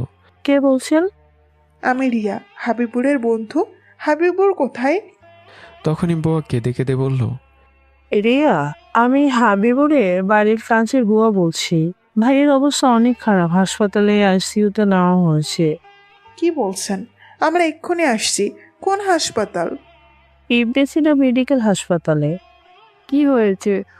তোকে এমন দেখাচ্ছে কেন? ভুট্টা হাসপাতালে ভর্তি, ডাক্তার ওকে লাইফ সাপোর্টে রেখেছে। তাড়াতাড়ি চল, আমরা ছাড়া ওর কেউ নেই এই শহরে। রিয়া ফোনটা কেটে দেয়। তারপর সবাই হাসপাতালে আসে। আপা, আপনার ভাইয়া কোথায়? এই আইসিইউর রুমে। ওরা সবাই আইসিইউ রুমের কাছে জানালা দিয়ে আমাকে দেখছে। আমার মুখে অক্সিজেন মাস্ক লাগানো, ইসিজি মেশিন অন রয়েছে। ওর বাড়ির কেউ আসেনি? কেউ ভাইয়ের এখনো খোঁজ নেয়নি। তারা হাসপাতালে আসবে না। হাসপাতালে আনার জন্য একটা গাড়ি চেয়েছিলাম, কিন্তু দিল না। তখনই রেগে মেগে বলল, জীবনে আমি এমন বাবা মা দেখিনি। তাদের একমাত্র ছেলে আজ লাইফ সাপোর্টে আছে, কিন্তু একবারও খোঁজ নিল না। এখন শান্ত হয়ে যাই, আমরা পরে সব কিছু দেখব। তোরা শান্ত হতে বলছিস? ছেলেটার দোষ কি? সে কালো, কিন্তু দোষ তো তাদের। রিয়া, এখন উত্তেজিত হয়ে লাভ নেই। এখন কি করা যায় সেটা ভাব।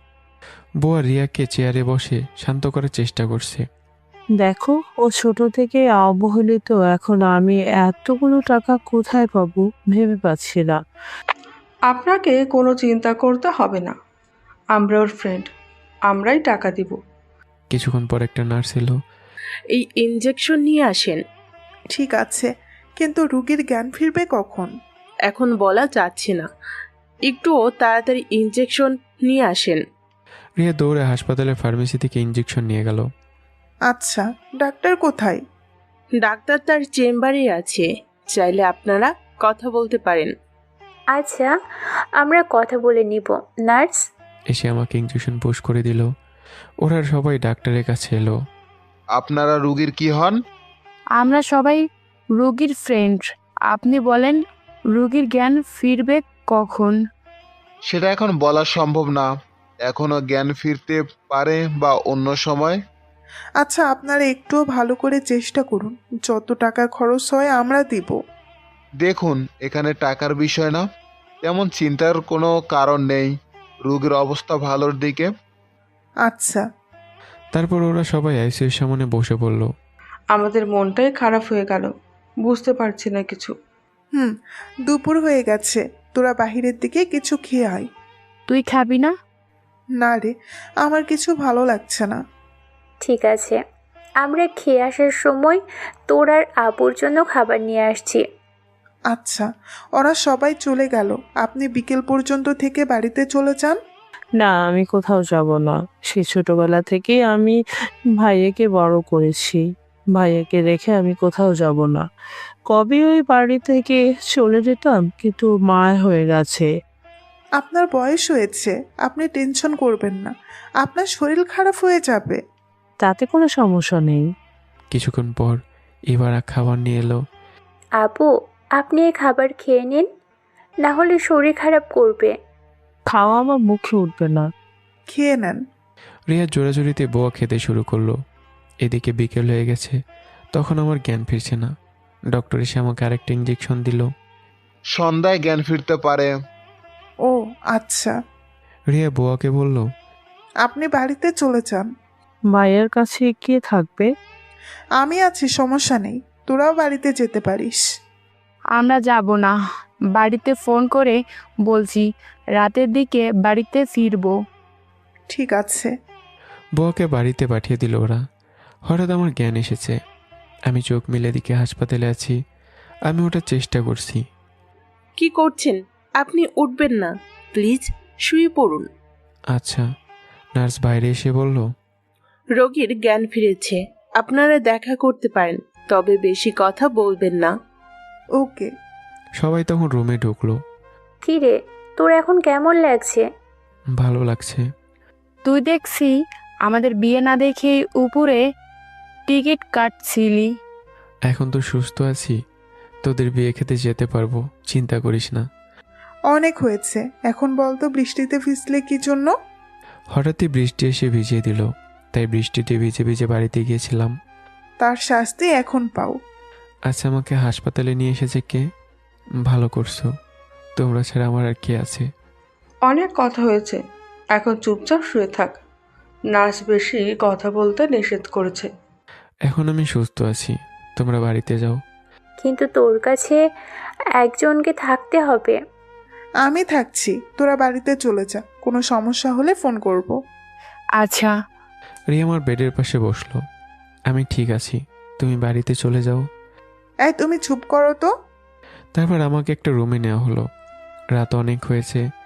রিয়াকে বলছি বাড়িতে যেতে, কিন্তু সে বাড়িতে যাবে না আমাকে রেখে। মেয়েটার প্রতি মায়া বেড়ে গেল, জানি না কেন তাকে ভালো লাগে। 2 দিন পর আমাকে হাসপাতাল থেকে ছাড়পত্র দিল। আমি এখন ক্যাশ কাউন্টারে দাঁড়িয়ে আছি, হাতে বিল দেখে এত টাকা বিল আমি কি করে দেব? আমার কাছে এত টাকা নেই। কি হয়েছে? বিলের রসিদ নিয়ে দাঁড়িয়ে কেন? না মানে, তোমার কোনো চিন্তা নেই, আমরা 4 জন বিল পরিশোধ করছি। তোমরা আছো বলে আমি এখনো বেঁচে আছি। চলো তোমাকে বাড়িতে পৌঁছে দিয়ে আসি। না থাক, আমি যেতে পারবো। তোর এই অবস্থায় একা ছাড়া যাবে না। ওরা জোর করে আমাকে গাড়িতে তুললো। তারপর ড্রাইভার গাড়ি চালাতে শুরু করলো। কিছুক্ষণের মধ্যেই বাড়ির পাশে চলে এলাম। আমাকে এখানে নামিয়ে দিলেই হবে। চুপ করো, বসো, তোমার বাড়ি এখনো আসেনি। এই তো সামনে এসে গেছি। চুপ করতে বলছি না? রিয়া আমার কোনো কথা শুনলো না। আমাদের বাড়ির সামনে গাড়ি রাখলো, কিন্তু রিয়া আমার বাড়ি চিনল কি করে? এখানে গাড়ি রাখতে বললি কেন? এটাই ওর বাড়ি। সবাই অবাক হয়ে গেল। এত বড় বাড়ি এদের, আমার তো বিশ্বাসই হচ্ছে না। বাড়ি থেকে কি হবে? আজ পর্যন্ত বাড়ির ভেতরে ঢুকতে পারিনি, তোরা তো সব জানিস। তবে তুই বলিস না যে হাবিবুর ধনী পরিবারের ছেলে। আচ্ছা সবাই বের হও। আমি গাড়ি থেকে বের হলাম। আমাকে দেখে দারোয়ান দৌড়ে এলো। ভাইয়া, আপনি এখন কেমন আছেন? ভালো আছি। চলুন, আমি আপনাকে ধরে বাড়িতে নিয়ে যাচ্ছি।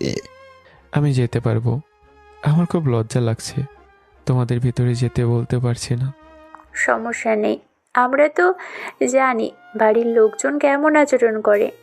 তাহলে কলেজে দেখা হবে। আচ্ছা যাও। রিয়ারা গাড়ি নিয়ে চলে গেল।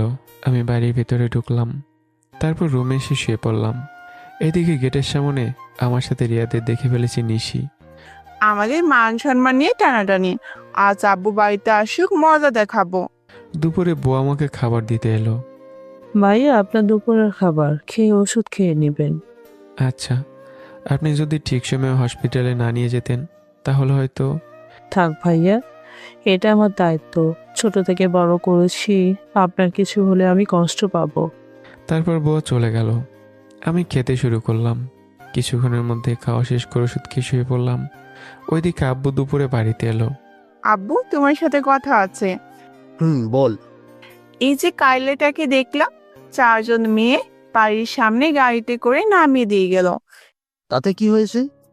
আমাদের ইজ্জত বলে কিছু থাকলো না, সবাইকে বলে বেড়াচ্ছে তোমার ছেলে। ওর এত বড় সাহস হলো কি করে? মেয়েগুলোকে দেখে বুঝলাম ধনী পরিবারের। দেখো ওই মেয়েদের মধ্যে কারোর সাথে কোনো সম্পর্ক আছে কিনা, কারলার জন্য আমাদের সম্মান নষ্ট হয়ে যাবে। বটে, ওকে আমি দেখছি লোকজনের কাছে আমার নাম ভাঙিয়ে চলতে শুরু করেছে। আব্বু রেগে মেগে আগুন হয়ে আমার দরজায় এসে নক করলো। আমি দরজা খুলে দেখি আব্বু, আম্মু আর নিশি। হঠাৎ তোমরা? রমজাদা, তুই কি আমাদের শান্তিতে থাকতে দিবি না? মেয়েগুলো কে? কোন মেয়ে? দেখছো এখন নাটক করছে।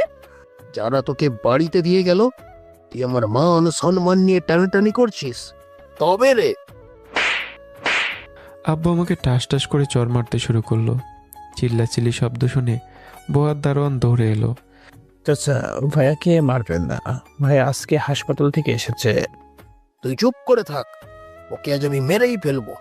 মেয়েদের সাথে ঘোরাঘুরি করা বার করছি, মনে করেছে আমি কিছু জানি না? সেই দিন দেখলাম একটা মেয়ের হাত ধরে হাঁটছে। তলে তলে এত দূর, হারামজাদাকে উচিত শিক্ষা দেন।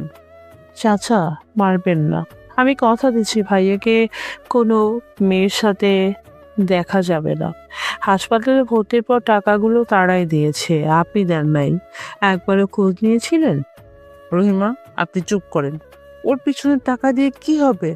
মরলেও কি বাঁচলেও কি, আমাদের কিছু যায় আসে না। দারোয়ান আব্বুকে আটকে ধরে রেখেছে যাতে মারতে না পারে। আজকের মতো তোকে ছেড়ে দিলাম, পরের বার কোনো ছাড় দিব না। আব্বু আমার নিচে চলে গেল, শুধু শুধু মেরে গেল। আমি বুঝতে পারলাম আমার অপরাধ কি। ভাইয়া কাঁদবেন না। কান্নাকাটি করে আর কি লাভ? আমার তো আর কেউ নেই। আমি এই বাড়িতে আর থাকবো না। কোথায় যাবেন?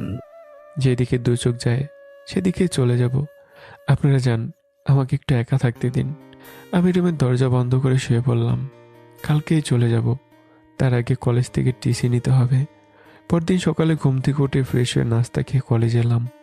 রিয়াদের সাথে দেখা না করেই প্রিন্সিপালের রুমে এলাম। শুনলাম তুমি নাকি অসুস্থ। জি স্যার, এখন ভালো আছি। আমি আসলে টিসি নিতে এসেছি। হঠাৎ টিসি দিতে চাও কেন? আমি অন্য শহরে চলে যাচ্ছি, আপনি দয়া করে টিসিটা দিয়ে দিন। ঠিক আছে, তোমাকে আটকাবো না। এতে যদি তুমি আরো উন্নতি করতে পারো তাহলে ভালো। জি স্যার।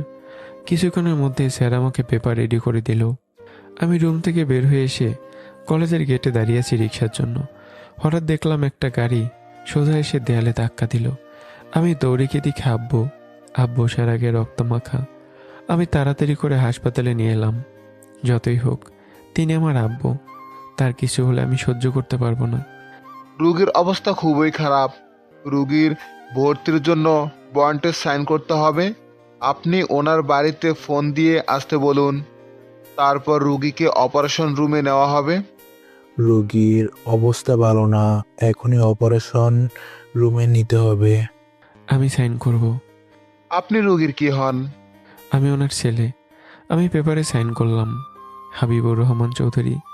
নার্স, রুগীকে অপারেশন রুমে ঢোকাও তাড়াতাড়ি। আব্বুকে রুমে নিয়ে চলে গেল। আমি বাড়িতে ফোন দিলাম আব্বুর ফোন দিয়ে। আম্মু বুঝতে পারল না আমার গলা। এদিকে আমার জামা রক্তে ভিজে একাকার। তাই আমি ফ্রেশ রুমে ঢুকে ফ্রেশ হয়ে নিলাম। বাথরুম থেকে বের হয়ে দেখি আম্মু নিশি ওটি রুমের সামনে কান্নাকাটি করছে। আমি আড়ালে দাঁড়িয়ে আছি। তোর আব্বুর কিছু হলে আমি কাকে নিয়ে বাঁচবো? আব্বুর কিচ্ছু হবে না। তখনই ওটি থেকে ডক্টর বের হয়ে এলো। এখন আমার স্বামী কেমন আছে? তখন ডক্টর যা বলল, আমার চোখ দিয়ে অজান্তে পানি বেরিয়ে পড়ল। ডক্টর এসে বলল, রুগীর অবস্থা ভালো না। অ্যাক্সিডেন্টের কারণে 2টা কিডনি নষ্ট হয়ে গেছে। এখন 24 ঘন্টার মধ্যে কিডনির ব্যবস্থা করেন। আপাতত একটা কিডনি হলেও বেঁচে যাবে। যত টাকা লাগুক আমরা দেব, আপনি কিডনির ব্যবস্থা করুন। ওকে, আপনারাও চেষ্টা করেন। আচ্ছা। আম্মু চারদিকে ফোন দিয়েছে, কিন্তু কোথাও কিডনি পাচ্ছে না। ম্যাম কাঁদবেন না, আমি সব জায়গায় খোঁজ নিচ্ছি। কেউ দেখেন টাকার বিনিময়ে কিডনি বিক্রি করে কিনা, তাড়াতাড়ি খবর প্রচার করে দিন। ওকে। এইদিকে ডাক্তারও ব্যর্থ, কোথাও কিডনি পাচ্ছে না। আমি আড়াল থেকে সব কিছু দেখছি। আমার ওখানে যাওয়ার সাহস নেই। দুপুর করিয়ে বিকেল হয়ে গেছে, তবুও কিডনি পাওয়া গেল না। ম্যাম, আমরা কোথাও কিডনি পাচ্ছি না। এইদিকে 8 ঘন্টা পার হয়ে গেছে। তাহলে এখন উপায়? আপনাদের কোনো আত্মীয় কিডনি নেওয়া যেতে পারে। আমি কিডনি দেব? আপনার কিডনির টিস্যু ম্যাচাম করার পরীক্ষা করতে অনেক সময় লাগবে। তাছাড়া আমাদের হাতে সময় নেই। বাবা মা, ভাই বোন ও ছেলে মেয়ের টিস্যু ম্যাচ করার দরকার হয় না। নিশি, তুই কিডনি দে মা, তুই তোর আব্বুর মেয়ে। আমি দিতে পারবো না, আমার ভবিষ্যৎ নষ্ট করতে পারবো না। এই দিন দেখার জন্য আমরা তোকে মানুষ করেছিলাম। নিশি চুপ করে আছে। হ্যাঁ, আমি কিডনি দেব। এতে তোমাদের কিছুটা শিক্ষা হবে। সবসময় আমার উপর অত্যাচার, আর সেই তোমাদেরকে নতুন করে বাঁচতে শেখাবে। আমি ডক্টরের কাছে গেলাম। ডক্টর সাহেব, আমি কিডনি দেব। আপনি ওনার ছেলে না যে ভর্তি করেছিলেন? জি, আপনারা ব্যবস্থা করুন। তবে এখন বলবেন না যে কে কিডনি দিচ্ছে। আচ্ছা, আপনি আমার সাথে আসুন। ডক্টর আমাকে ওটিতে নিয়ে গেল সবার আড়ালে। তারপর আব্বুর বেডের পাশে আমাকে শুয়ে দিলেন।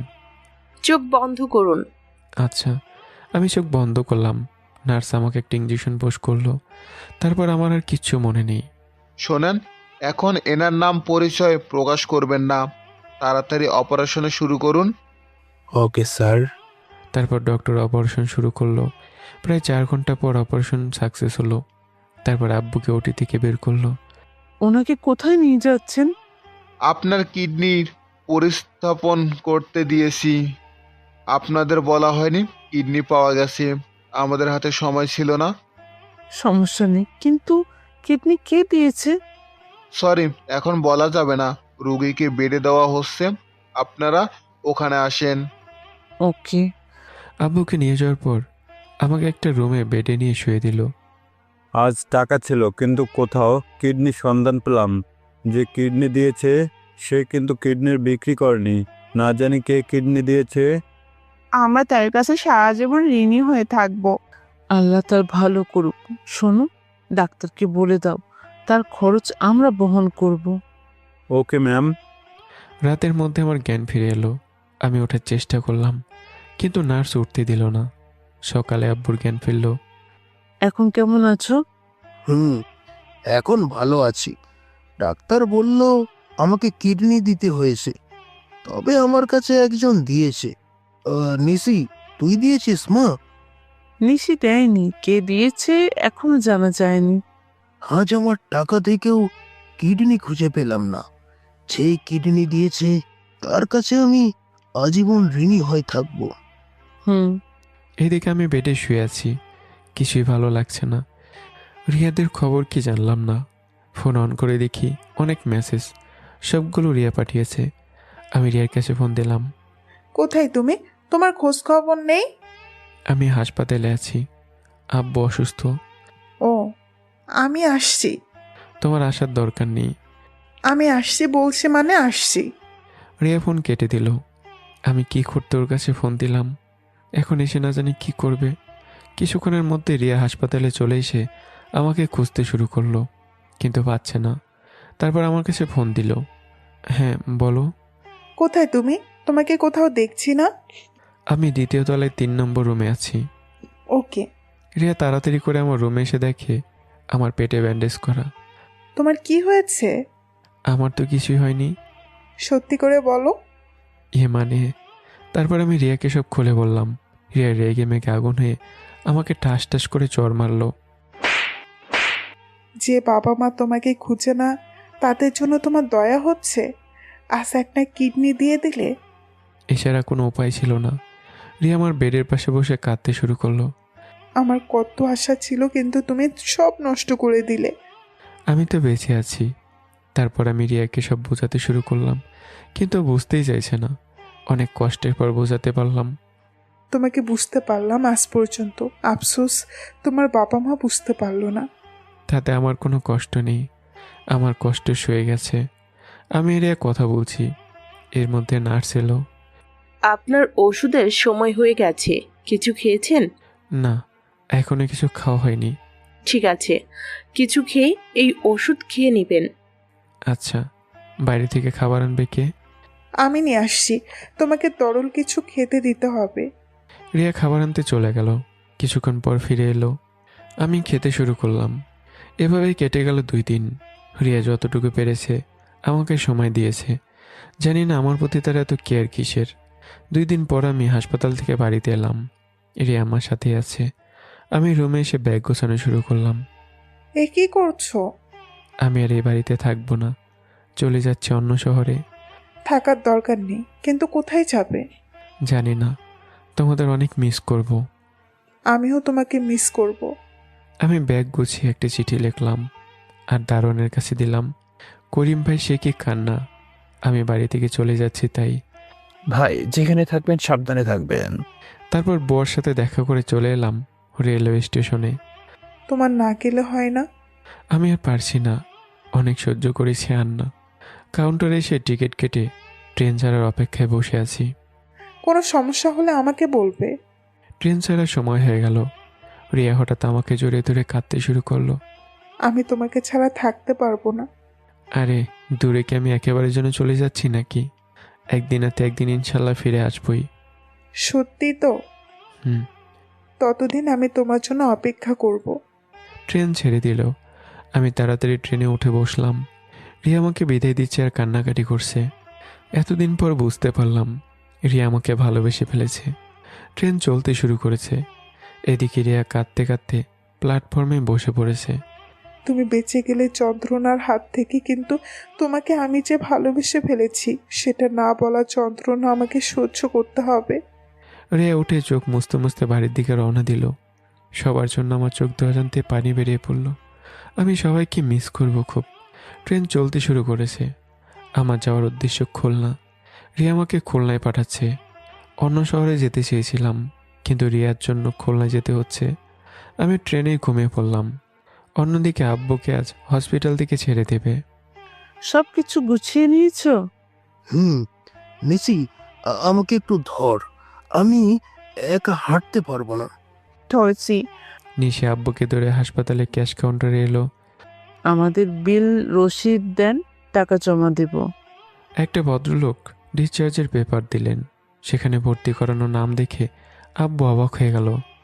এই যে ভাই, এখানে কার নাম এটা? কি মশাই, মজা করছেন নাকি? নিজের ছেলের নাম ভুলে গেছেন নাকি? এটা আপনার ছেলে, তিনি আপনাকে হাসপাতালে নিয়ে এসে ভর্তি করেছিল। কি বলছো? আমি তেমন কিছু জানি না, ডাক্তারের সাথে কথা বলুন। ঠিক আছে। আব্বু ডক্টরের কাছে এলো। কিছু বলবেন? এই সত্যি করে বলেন, আমাকে কে হাসপাতালে নিয়ে এসেছিল আর কেই বা কিডনি দিয়েছে? আপনার ছেলে যদি ঠিক সময়ে হাসপাতালে আর কিডনি না দিত, তাহলে আপনাকে বাঁচানো যেত না। সবাই অবাক হয়ে গেল। যাকে তারা সবসময় অবহেলিত অত্যাচার করে এসেছে, সেই কিনা তার জীবন বাঁচিয়েছে। আব্বু কাঁদতে কাঁদতে বলল, বলুন, আমার ছেলে কোথায় এখন? আপনার ছেলে বাড়িতে চলে গেছে। আব্বু আমার নিশে দেরি না করে বিল পরিশোধ করে বাড়িতে এলো। আব্বু আমার রুমে ঢুকে দেখে আমি কোথাও নেই। করিম, করিম। জি যাচ্ছি। তোমাদের ভাইয়া কোথায়? কি হলো? আমার ছেলে কোথায় জিজ্ঞেস করছি না? এখন খুঁজছেন কেন? এর আগে তো কখনো আমার ছেলে বলতে শুনি নেই। সবাই চুপ করে আছো কেন? কি বলবো আমরা, ভাইয়ার বাড়ি থেকে চলে গেছে। কি সব ভুল বকছো? সত্যি ভাইয়া বাড়ি থেকে চলে গেছে, আর কষ্ট সহ্য করতে না পেরে চলে গেছে। আমরা বুঝিনি কখনো ওর কষ্টটা। কারণে অকারণে ছেলেটাকে ধরে মারতাম। আজ আমি বুঝতে পারছি ছেলে হারানোর কষ্টটা কতটা।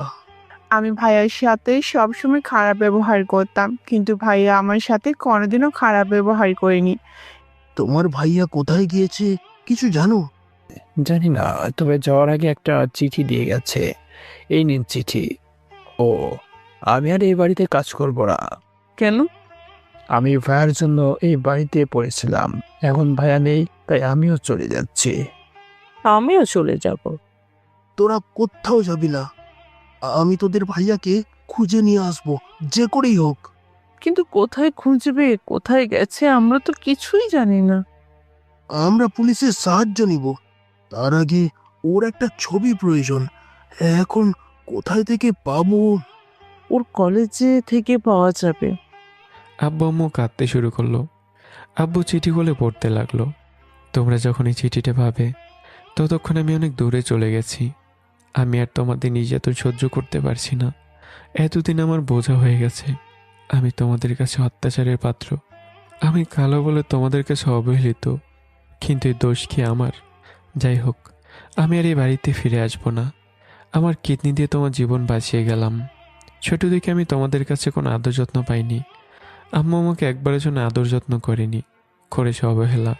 তোমরা যেমন অত্যাচার করেছো, তা কেউ সহ্য করতে পারে না। সবাই ভালো থেকো। ইতি, অবহেলিত কালো ছেলে। হায় হায়, আমরা কত অপরাধ করেছি, এর শাস্তি এখন পাচ্ছি। কি লিখেছে? তুমি পড়ে দেখো। আমার মুখ থেকে আর কথাই বেরোচ্ছে না। আম্মু নিয়ে চিঠি পড়ছে, আর তার চোখ দিয়ে পানি গড়িয়ে পড়ছে। সত্যি আমি অন্যায় করে ফেলেছি। তোমরা যে করে হোক আমার ছেলেকে এনে দাও। আব্বু পুলিশকে ফোন দিল। সফিক, আমাদের বাড়িতে তাড়াতাড়ি চলে আয়। কি হয়েছে? তোর কথা শুনে এমন লাগছে কেন? তুই তাড়াতাড়ি আয়, আমার ছেলেকে কোথাও পাওয়া যাচ্ছে না। আমি এক্ষুনি চলে আসছি, তুই চিন্তা করিস না। আব্বু ফোন কেটে দিয়ে বাড়িতে এসে বসে কাঁদতে শুরু করলো।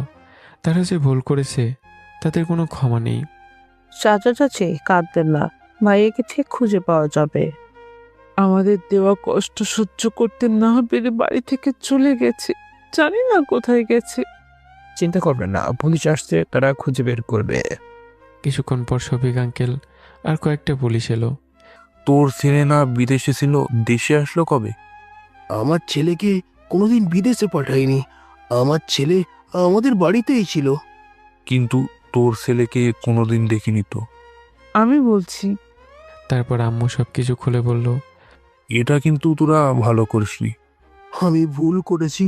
তুই এখন তোর পুলিশের অভিযান চালিয়ে আমার ছেলেকে খুঁজে দে। ঠিক আছে, কিন্তু তোর ছেলের ছবি লাগবে। তোর ছেলের ছবি দে একটা। আমাদের কাছে ওর কোনো ছবি নেই, তুমি ভাই কিছু একটা ব্যবস্থা করো। ঠিক আছে, আমি চেষ্টা করছি, তবে একটা ছবি প্রয়োজন হবে। আমি আগামীকাল থানায় দিয়ে আসবো। আমি এক্ষুনি খুঁজতে বেরোচ্ছি। আঙ্কেল আর পুলিশরাও চলে গেল আমাকে খোঁজার জন্য। কিন্তু ভাইয়া ছবি কোথায় পাবে? আমরা কখনো ভাইয়ার ছবি তুলি নেই। তুমি বলেছিলে না কলেজের প্রতিযোগিতায় বিজয় হয়েছিল, কলেজে গেলেই ছবি পাওয়া যাবে। আমি কলেজে যাব। বাড়িতে কেউ সারা রাত ঘুমাতে পারলো না। এখানে ওখানে খোঁজা শুরু করেছে। রিয়াও রাত জেগে অনেক কান্নাকাটি করেছে। এদিকে আমি ঘুম থেকে উঠে দেখি ট্রেন খুলনায় পৌঁছে গেছে। ট্রেন থেকে নেমে প্রথমে টিসি নিয়ে কলেজে গেলাম। তোমার পেপার দেখলাম, অনেক ভালো লাগলো। তোমার অনেক ভালো রেজাল্ট দেখে আমি সত্যি অবাক। স্যার, আমার ভর্তির কি হলো? তোমার কোনো চিন্তা নেই, আমি এখনই ব্যবস্থা করছি। ধন্যবাদ স্যার। স্যার আমার পেপার জমা নিয়ে ভর্তি করে নিলেন। তারপর আমি কলেজ থেকে বের হয়ে বাসা খুঁজতে বের হলাম। এদিকে আব্বু আম্মু আর নিশি সকালবেলায় আমার কলেজে এলো। আরে রফিক সাহেব যে হঠাৎ কি মনে করে? আমার ছেলের সন্ধানে এসেছি। কিন্তু আপনার ছেলে কি আমাদের কলেজে পড়াশোনা করে? হ্যাঁ। আপনার ছেলের নাম কি? হাবিবুর রহমান চৌধুরী। তার মানে ওটা আপনার ছেলে? আমি তো কিছুই জানতাম না। হাবিবুর তো কয়েকদিন আগে টিসি নিয়ে চলে গেছে। হায় হায়, এখন আমার ছেলেকে কোনো কোথায় খুঁজবো? রাগ করে বাড়ি থেকে চলে গেছে। আমি বুঝতে পারলে হাবিবুরকে যেতে দিতাম না। ভাইয়ার ছবি আছে না, আমাদের একটা ছবি দেন। ঠিক আছে স্যার, আমার ছেলের বন্ধুদেরকে নিয়ে আসুন, তারা কিছু বলতে পারবে। পিয়ন, তুমি জীববিজ্ঞানের প্রথম বর্ষ থেকে ইরা, ইভা, মীরা আর রিয়াকে দেখে নিয়ে আসো। কিছুক্ষণের মধ্যে প্রিন্সিপালের রুমে এসে হাজির হলো। স্যার, আমাদের কি জন্য ডেকেছেন? তোমাদের বন্ধু হাবিবুলি খুঁজতে এসেছে। তোমরা বলো না আমার ছেলে কোথায়। আপনার ছেলে কোথায় আমরা কি করে বলবো? গতকাল থেকে আমাদের সাথে যোগাযোগ হয়নি। তোমরা মিথ্যা কথা বলছো কেন? বললো না আমার ছেলে কোথায়? এখন ছেলেকে খুঁজছেন কেন? কালো বলে সবসময় অপমান করতেন। হাবিবুর যখন হাসপাতালে ভর্তি ছিল তখন আপনারা কেউ একবারও খোঁজ নিয়েছিলেন? আমরা সব সময় ওর পাশে ছিলাম। আমরা আমাদের ভুল বুঝতে পেরেছি। এখন তোমরা বলো কোথায় আছে। আপনাদের কথা শুনে অনেক হাসি পাচ্ছে। আজ কালো ছেলেটা আপনার জীবন বাঁচিয়েছে। আজ আপনাদের ছেলের জন্য কষ্ট হচ্ছে, তাই না? আপনাদের জন্য আমরা একটা ভালো বন্ধুকে হারিয়ে ফেলেছি। তোমাদের কাছে মাপ চাচ্ছি, তুমি বলো না আমার ছেলে কোথায়। আমি জানলেও বলবো না। যে কষ্ট আপনারা দিয়েছেন তার কষ্ট এখন নিজেরাই ভোগ করুন। আপু প্লিজ বলুন না। সরি, আমরা কিচ্ছু জানি না। আম্মু কাঁদতে শুরু করলো। রিয়ার মুখ থেকে আমার কোনো তথ্য বের করতেই পারলো না। অবশেষে বাড়িতে সবাই এলো। রিয়া, তুই কি জানিস কোথায় আছে? জানি। আমি ওকে খুলনায় পাঠিয়েছি। আর বাবা মাকে উচিত শিক্ষা দিতে হবে। ঠিক কাজ করছিস। যত ঝামেলাই হোক না কেন আমরাও সন্ধান দেব না। একদম। এখন আসছে ছেলেকে খুঁজতে। কিডনি দিয়ে জীবন বাঁচানোর জন্য খোঁজ খবর নিচ্ছে। আমি ওকে খুব মিস করছি। আমরাও মিস করছি। না জানি এখন ছেলেটা কি করছে। তোদের সাথে যোগাযোগ করলে তোরা কাউকে বলবি না। ওকে। ওরা সবাই মনমরা হয়ে বাড়িতে চলে গেল। এইদিকে ম্যানেজার, এই ছবি নিয়ে পেপারে ছাপিয়ে দেন। যে আমার ছেলেকে খুঁজে দিতে পারবে তাকে 5 লাখ টাকা দেওয়া হবে। এতে কি হাবিবুরকে খুঁজে পাওয়া যাবে? আমি বাড়ি ভাড়া নেওয়ার জন্য এখানে কয়েকটা বাড়ি খুঁজতে শুরু করলাম। সবারই একই কথা, ব্যাচেলরদের বাড়ি ভাড়া দেওয়া হয় না। হাঁটতে হাঁটতে একটা লিফলেট চোখে পড়ল, নাম্বার নিয়ে ফোন দিলাম। আমি লিফলেট দেখে ফোন দিয়েছি বাড়ি ভাড়া নেওয়ার জন্য। আপনার কয়টা রুম লাগবে? আমার একটা রুম লাগবে, প্লিজ একটা রুম প্রয়োজন। ঠিক আছে, আপনি লিফলেটে ঠিকানা অনুযায়ী চলে আসেন। আচ্ছা। তারপর আমি ছদ্মবেশ ধরলাম যেন কেউ চিনতে না পারে। আমি একটা রিক্সা নিয়ে ঠিকানা অনুসারে চলে এলাম। আসুন, আপনার এক রুম ফ্ল্যাট দেখাই। চলুন। আমি বাড়িওয়ালার পেছন পেছন দ্বিতীয় তলায় এলাম। এটা আপনার রুম, সাথে বাথরুম অ্যাড করা। এটার পাশে রান্নাঘর আছে। আচ্ছা, বাসার ভাড়া কত? 3000 টাকা। একটু কম নেন, আমি ছাত্র মানুষ। ঠিক আছে, 2500 টাকা দিতে হবে। এখন অগ্রিম টাকা দিতে হবে। ঠিক আছে, আমি ভাড়া নিলাম। বাড়িওয়ালা চলে গেল। আমি একটা লিস্ট তৈরি করলাম, একটা চুলা, সিলিন্ডার, খাবার পাত্র, বেড ইত্যাদি। আমি ব্যাগ রেখে দোকানে এলাম। সব কিছু কেনাকাটা করে দুপুরে খাবার নিয়ে বাড়িতে এলাম। এসে রিয়াকে ফোন দিলাম। এখন মনে পড়লো আমার কথা? মনে পড়ছিল, কিন্তু আমি ফোন দেওয়ার সময় পাইনি। অনেক কষ্টের পর একটা বাসা পেয়েছি। সব কিছু কেনাকাটা শেষ? হ্যাঁ, অনেকগুলো টাকা খরচ হয়ে গেল। এখন কি করব ভাবছি। চিন্তার কোনো কারণ নেই, আমি আছি। তুমি আর কতদিন আমাকে সাহায্য করবে বলো? চুপ করো তো। শোনো, খুলনায় এই জন্যই পাঠিয়েছি তোমাকে যে পার্ট টাইম চাকরি করবে। চাকরি কোথায় পাবো এই অজানা শহরে? কথা শেষ করতে দিবে তো? আচ্ছা। আমি তোমার মোবাইলে একটা ঠিকানা মেসেজ করে দিচ্ছি, ওখানে চলে যাবে। ওটা আমাদের নতুন অফিস। আচ্ছা, তাই হবে। দুপুরে খাওয়া হয়েছে? না, এখনো খাইনি, বাইরে থেকে কিনে নিয়ে এসেছি। ঠিক আছে, আগে খেয়ে নাও, পরে কথা হবে। আমি ফোন কেটে দিয়ে খেয়ে নিলাম। তারপর রুম সাজাতে শুরু করলাম। ফোনে মেসেজ এলো। আমি বেডটা ভালো করে ঠিকঠাক করে নিলাম, ফ্যান অন করে দিয়ে শুয়ে পড়লাম। পরের দিন সকালে রুম থেকে বের হয়ে সিঁড়ি দিয়ে নামার সময় খবরের কাগজে চোখে পড়ল। বাহ, একটু খবর পড়ে দেখি দেশের অবস্থা কেমন। আমি খবরের কাগজ পড়তে শুরু করলাম। কিছুক্ষণ পর হঠাৎ আমার চোখ পড়ল একটা ছবির উপরে। এটা তো আমার ছবি। দেখি তো কি লেখা আছে। বিশিষ্ট ব্যবসায়ী রফিক সাহেবের একমাত্র ছেলে হারিয়ে গেছে। যদি কেউ সন্তান দিতে পারেন তাহলে তাকে 5 লক্ষ টাকা পুরস্কার দেওয়া হবে। সন্ধান পাওয়ার পর নিকটবর্তী থানায় যোগাযোগ করুন বা এই নাম্বারে ফোন করুন। আমি তো পুরোই ফেসে গেলাম এটা দেখে। ভাগ্যিস ছদ্মবেশ ধরেছিলাম, না হলে এতক্ষণে কি হতো জানি না। আমি আমার ছবি ছিঁড়ে ফেলে দিলাম। তারপর গেটের সামনে এলাম। যাবেন নাকি? হ্যাঁ, যাব। ডাক বাংলায় চলেন। আচ্ছা। রিক্সা চলতে শুরু করলো। আমি তো ভয় পেয়ে আছি, না জানি কে দেখে ফেলে। যদিও ছদ্মবেশে আছি। হঠাৎ ফোন বেজে উঠল। আমি পকেট থেকে ফোন বের করে দেখি রিয়া। আমি ফোনটা ধরলাম। কোথায় তুমি? তোমাদের অফিসে যাচ্ছি। ঠিক আছে, যাও, তবে সাবধানে। কেন? তোমার আব্বু খবরের কাগজে হারানো বিজ্ঞপ্তি দিয়েছে, তোমাকে খুঁজে পেতে পারলে 5 লক্ষ টাকা পুরস্কার দিবে। আমি দেখেছি আমার ছদ্মবেশ আছে, তবুও ভয় ভয় করছে। তবুও সাবধানে থাকবে, আমি অফিসে ফোন করে জানিয়ে দিয়েছি। আচ্ছা। আমি রিয়ার সাথে ফোনে কথা বলতে বলতে ওদের অফিসে চলে এলাম। রিয়ার ফোন কেটে দিয়ে অফিসে ঢুকে সোজা ম্যানেজারের কাছে এলাম। কি চাই? রিয়া আমাকে পাঠিয়েছে। ও, আপনি তাহলে হাবিবুর? ম্যাম আমাকে সবকিছু বলেছে। জি, এই নিন আমার পেপারস। ম্যানেজার সব কিছু ভালো করে চেক করলো। আচ্ছা, এখনই আপনি বলুন আপনি কখন অফিসে সময় দিতে পারবেন? সকাল থেকে এই পর্যন্ত কলেজ আছে। তাহলে আপনি 3টা থেকে অফিসে কাজ করতে পারেন। রিয়া ম্যাম আমাকে বলে দিয়েছে যেন আপনার উপরে বেশি চাপ না দিই, তাই রাত 8টা পর্যন্ত কাজ করবেন। ওকে, তাই হবে। আমি আগামীকাল থেকে জয়েন করব। আচ্ছা, আপনার বেতন সম্পর্কে কিছু জানেন? জি না। আপনার বেতন হবে 30,000 টাকা, যদিও বেশি হয়ে যায়, কিন্তু ম্যামের নির্দেশ। আমি কিছু কথা বলেই অফিসটা ভালো করে ঘুরে রুমে এলাম। অফিস থেকে ফিরে এসে রান্নাঘরে ঢুকলাম। সবজি কাটতে শুরু করলাম। পেঁয়াজ কুচি কুচি করতে গিয়ে চোখ দিয়ে পানি গড়িয়ে পড়ছে, সাথে প্রচণ্ড চোখও জ্বালা করছে। সবজি কাটা শেষ করলাম।